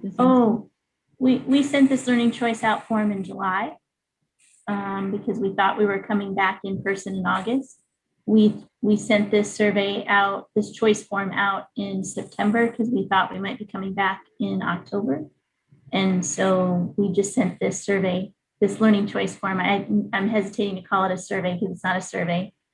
This learning choice form yesterday. Yeah. I just wondered if, I know we began this process last March, so I just wondered if we literally had an entire year to get these responses in, and we don't have that many. I'm just really losing confidence in how we're communicating with our families if this is the exact same instrument or choice tool. Ms. Trujillo, I would encourage you to not lose confidence because our families have until Wednesday. I'm trying my absolute best, but I just went through social media just to feel better about this for our families, and that's my main concern. I feel great that we're doing right by our teachers. From what I hear with that meeting that went yesterday, it sounds like all that is going great. I am supportive of the plan, the motion that Ms. Jennifer recommended. I am really struggling to feel confident that our families are given enough information to make this choice. And the last thing I found was last March, and nothing on social media, our district's page. I don't know if this helps, but our teachers did have family student teacher conferences yesterday afternoon and this afternoon. And so they talked with families directly. And then any family that has not turned in their learning choice form, they're going to start calling families, teachers, staff, office managers, principals, IISs will call families one-on-one starting next week. We are using ESSER funds to pay for those staff that are not on contract next week to do that. So our families will have direct contact with a teacher or a principal or an IEIS or an office manager that they know. And they will walk them through that survey so that they don't have to get on the computer and fill it out. So there will be multiple ways for the survey to be completed. Does that Yeah, help? I would just add, I think we've called families at least once or twice before when we thought Yes, we sir. were coming back.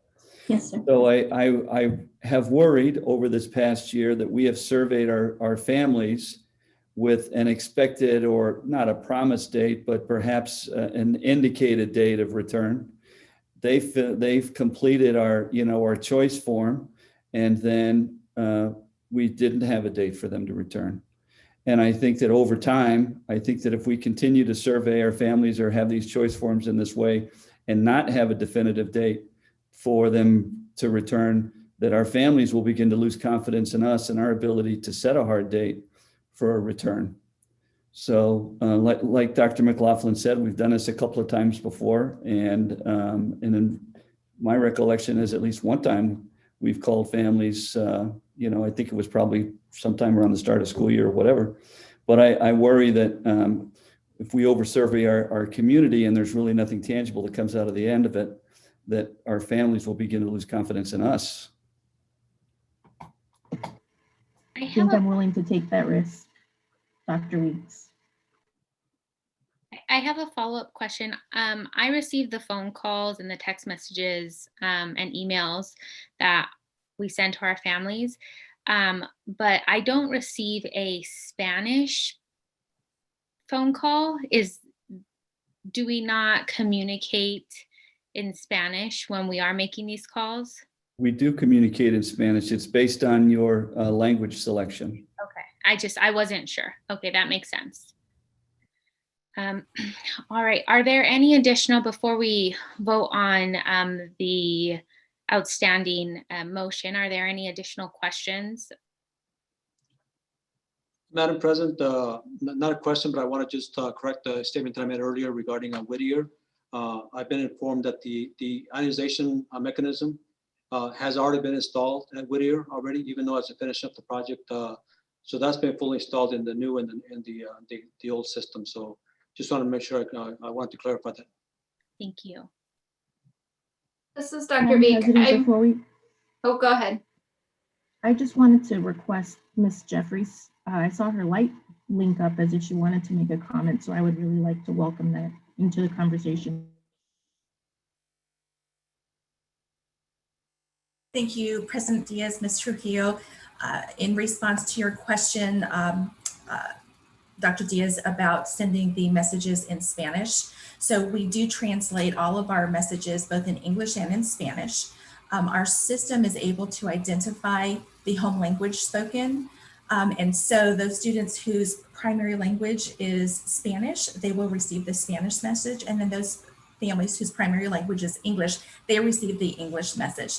When we push information out on social media, we push it out in English and in Spanish. And then on the website, there's the ability to translate all of those messages, or to translate the entire website into Spanish. So we are pushing everything out in English and Spanish. The governing board receives the English message because I manually insert the board member so that you receive that communication and you don't appear in the student information system where that the home language is pulled from. So that would be the reason why you only receive it in English.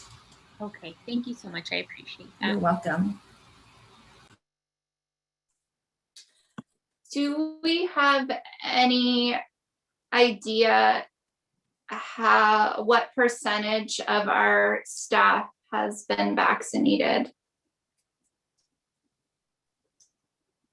We don't, unless you do, Vic, because I think that would be kind of a HIPAA thing, right? If we were to be tracking that down. Yes, Dr. Vic, members of the board, we have received guidance from the trust that we can ask our staff if they have been vaccinated or not, in part because it plays into our mitigation plan in terms of responses to positive COVID tests. A person who is fully vaccinated does not need to quarantine per CDC guidelines. So we have surveyed our staff about vaccines. We've received responses from about half of our staff at this point. Today, principals were following up with those that haven't responded. From the half that we have, about 82% of our staff have either received their second dose or plan to receive it over the next couple of weeks. Clearly, that's only half our staff. It's a good sample, but it does leave more people that we need to follow up with over the next several days. It's our intention that we would have responses to that before Monday, March 15th. Again, all responses to that are completely confidential. It really is just for our office in terms of understanding how we have to follow up with people should they be exposed to COVID-19. Thank you. Do we have more vaccination dates planned or no? Yes, Dr. Vink, members of the board. Our partners at Safeway Albertsons have indicated there would not be a third vaccine clinic at Carl Hayden High School that we'd be a part of. However, the county has created a wait list that we've sent to our staff, I believe 3 times, in order to show them a way that they can sign up for wait lists at other schools' pods. The good news is that those other schools' pods are offering the first dose vaccine still. And so I do know we have some staff members who got their first dose today, some others that are getting their first dose tomorrow at another school's pod. The other good news is if you get your first dose at a school pod, while you're there, they will help you make your appointment for your second dose at a Safeway or Albertsons or a Fry's is the other partner that the county and the schools have been working with. As we get vaccine updates, we flipped into our staff as soon as possible in English and in Spanish to make sure that everybody who is interested in getting a vaccine has the utmost support in receiving one. Thank you, Dr. Diaz. Do you know at all what the breakdown of certified versus classified staff and being vaccinated is? Yes, Dr. Vink, members of the board. In that survey, we are asking people to identify their employee group. We're seeing that 82% rate is holding steady across all employee groups.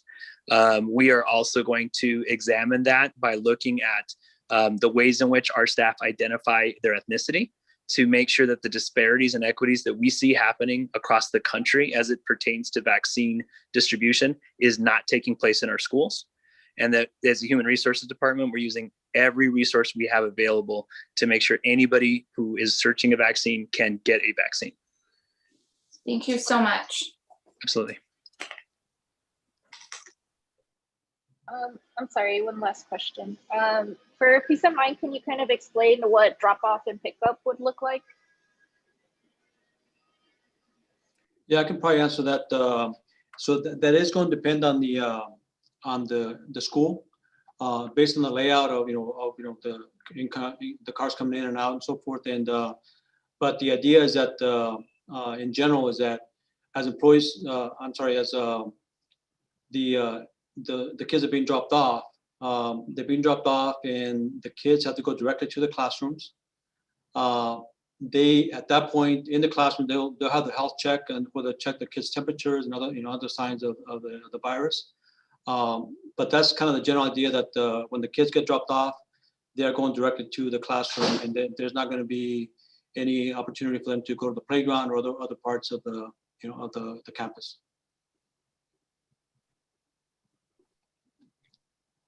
Thank you. Are there any additional questions? No, I just want to get back to special areas, because what we're trying to do with students is keep this cohort together. So it's my understanding that special areas will be virtual. Is that right, Dr. McLaughlin? Yes, Dr. Weeks, that is correct. Okay, thank you. Does that mean Dr. Weeks, I can speak to that just a bit too. One of the other points of clarity that we've made over the past several days with our partners at Healthy Verify, we have this wonderful opportunity to get to work with Dr. Anna Moran. I met with her just yesterday talking about special areas. Her recommendation is that we go slow to go fast, and that we start off with the most restrictive plan that we can.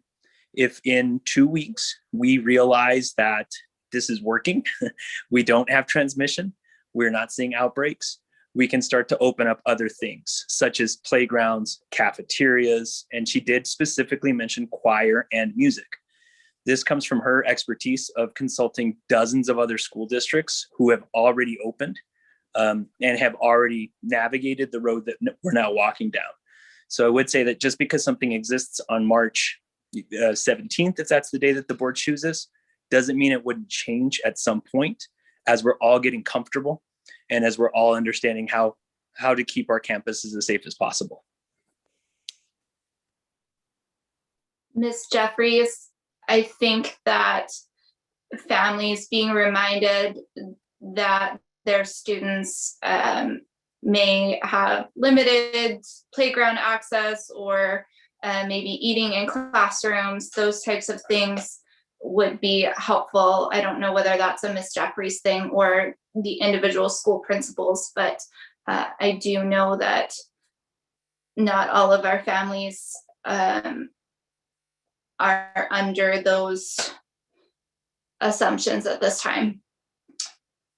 My last question was just, do we have multiple early release times? I seem to remember there being 2 different times that we used for different things. One was earlier and one was like 1:30, but I may be completely off, Dr. McLaughlin. Dr. Vink, each school has their own bell schedule based on transportation routes. I can share that bell schedule with the governing board in a written update if you'd like. So every school's early release is a different time. Oh, I I'm see. trying to say, yeah. Okay, I'm just thinking that if we were to vote on early release, the earliest, somehow I remember my son having, like, maybe it was teacher conference day or something, and they got out earlier than they did for an early release that was on another day. And I may be completely wrong, but if we're voting on early release, I would just like it to be as early as possible, after feeding them, of course, so that the teachers have as much time as possible in the afternoons to prepare. Our early release times are consistent. Okay. Yep, and it's based on transportation, honestly. Okay, thank you. Okay. Thank you. Are there any additional questions or comments?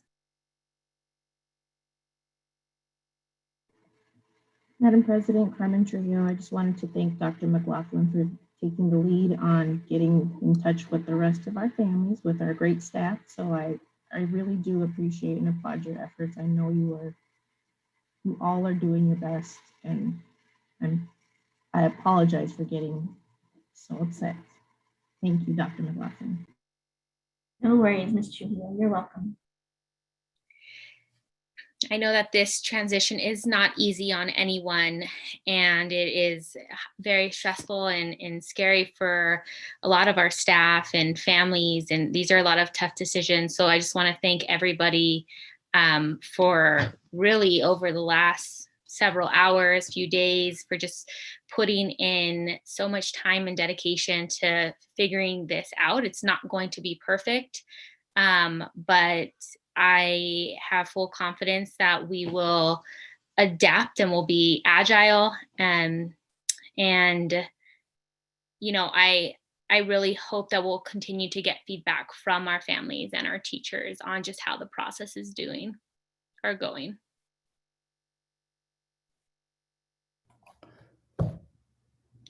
there any other comments or questions?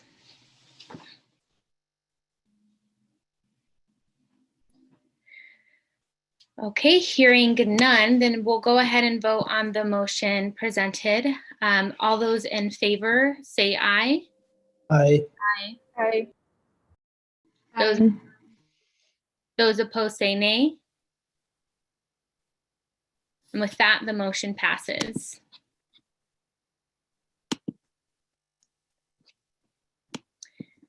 Thank you, everyone. I know that was a tough discussion. I'm sure that our kids are going to be really excited to see their teachers and their peers. And Dr. Weeks would love to just get a follow-up in a few weeks to see how everything is going.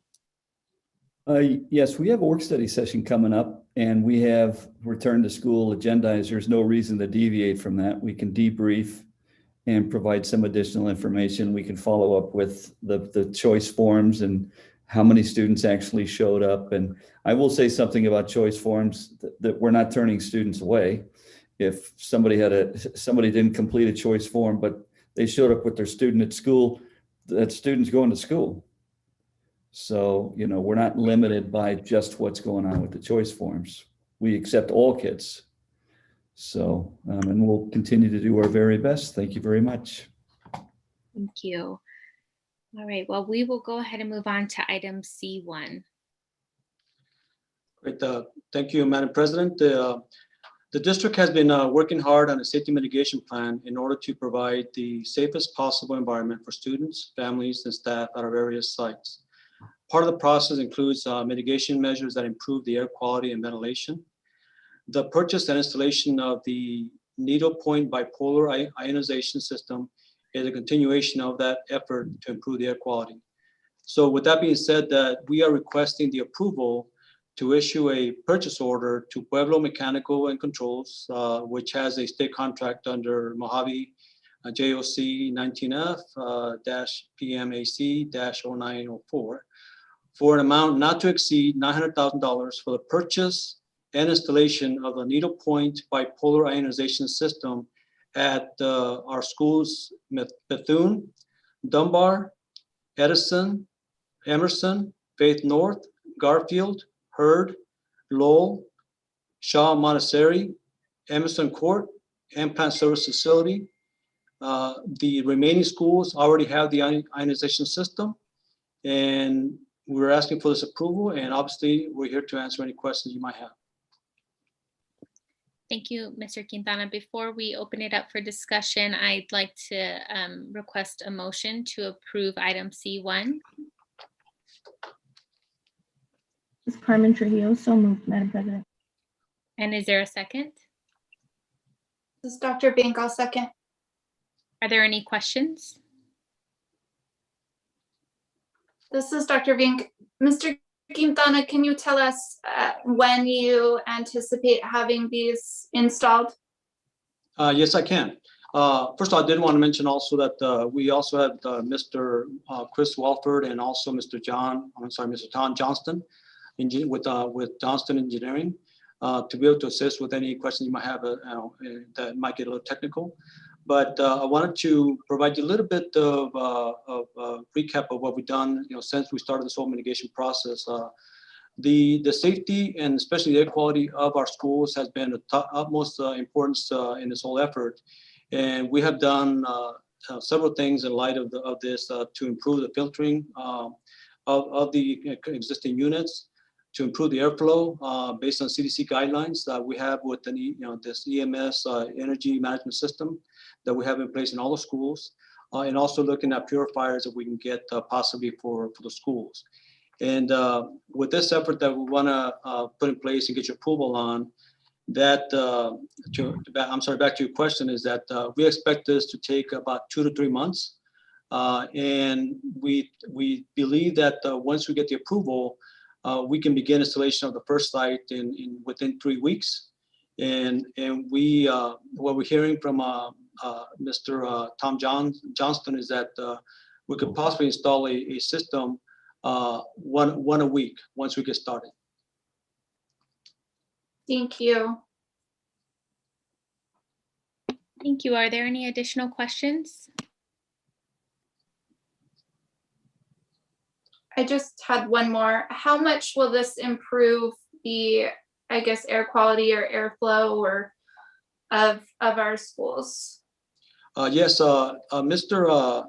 Tom Johnston, can you answer that question for us, please, for the board? Yes. Thanks for that question, Dr. Vink and board. The airflow to the rooms in terms of turnover rates won't change. What we have employed through the contractors for the controls is a purging system prior to the occupancy of the rooms. And what Mr. Quintana is discussing is the needlepoint bipolar ionization, which is a technology that uses agglomeration to kind of encapsulate bad actors in the air and allow them to be collected by the filtration system that is in place for the all the schools. So we've employed that starting back in 2018, starting with Herrera. And my goal in doing that there was the knowledge that it attacks influenza and Legionnaire's disease and other bad actors in the air and removes them. It just turns out that by testing and documentation, it also does the same thing for COVID-19. So we've got a good head start by the schools already employing this technology at Herrera, Kenilworth, Capital, Magnet, and we're currently putting it in Whittier as Mr. Quintana and working closely with Chris Wolvood. We've employed it temporarily on the areas that aren't complete just yet at Whittier. So when that school opens, it will have that technology, albeit with the new stuff that we put in at the end of the year in the rooms that didn't get done in this, quick occupancy. It will be there now, and it will be there in the new equipment that goes in later. Thank you, Ms. Johnston.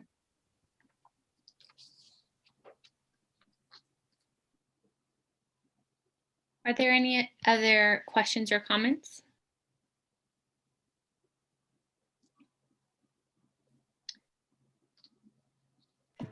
Hearing none, we'll go ahead and vote on the motion. All those in favor say aye. Aye. Aye. Those opposed say nay. With that, the motion passes. We'll move on to item D1. Are there any board reports or requests?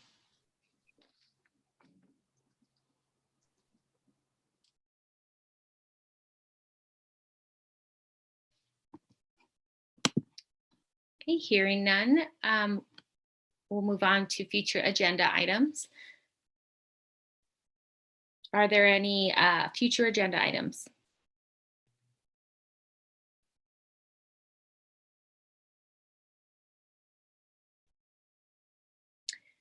Okay, well, with that, thank you all for your time, and we will adjourn this meeting at 5:05 p.m. Thank you. Good night. Thank you. Good night. Bye-bye, everyone.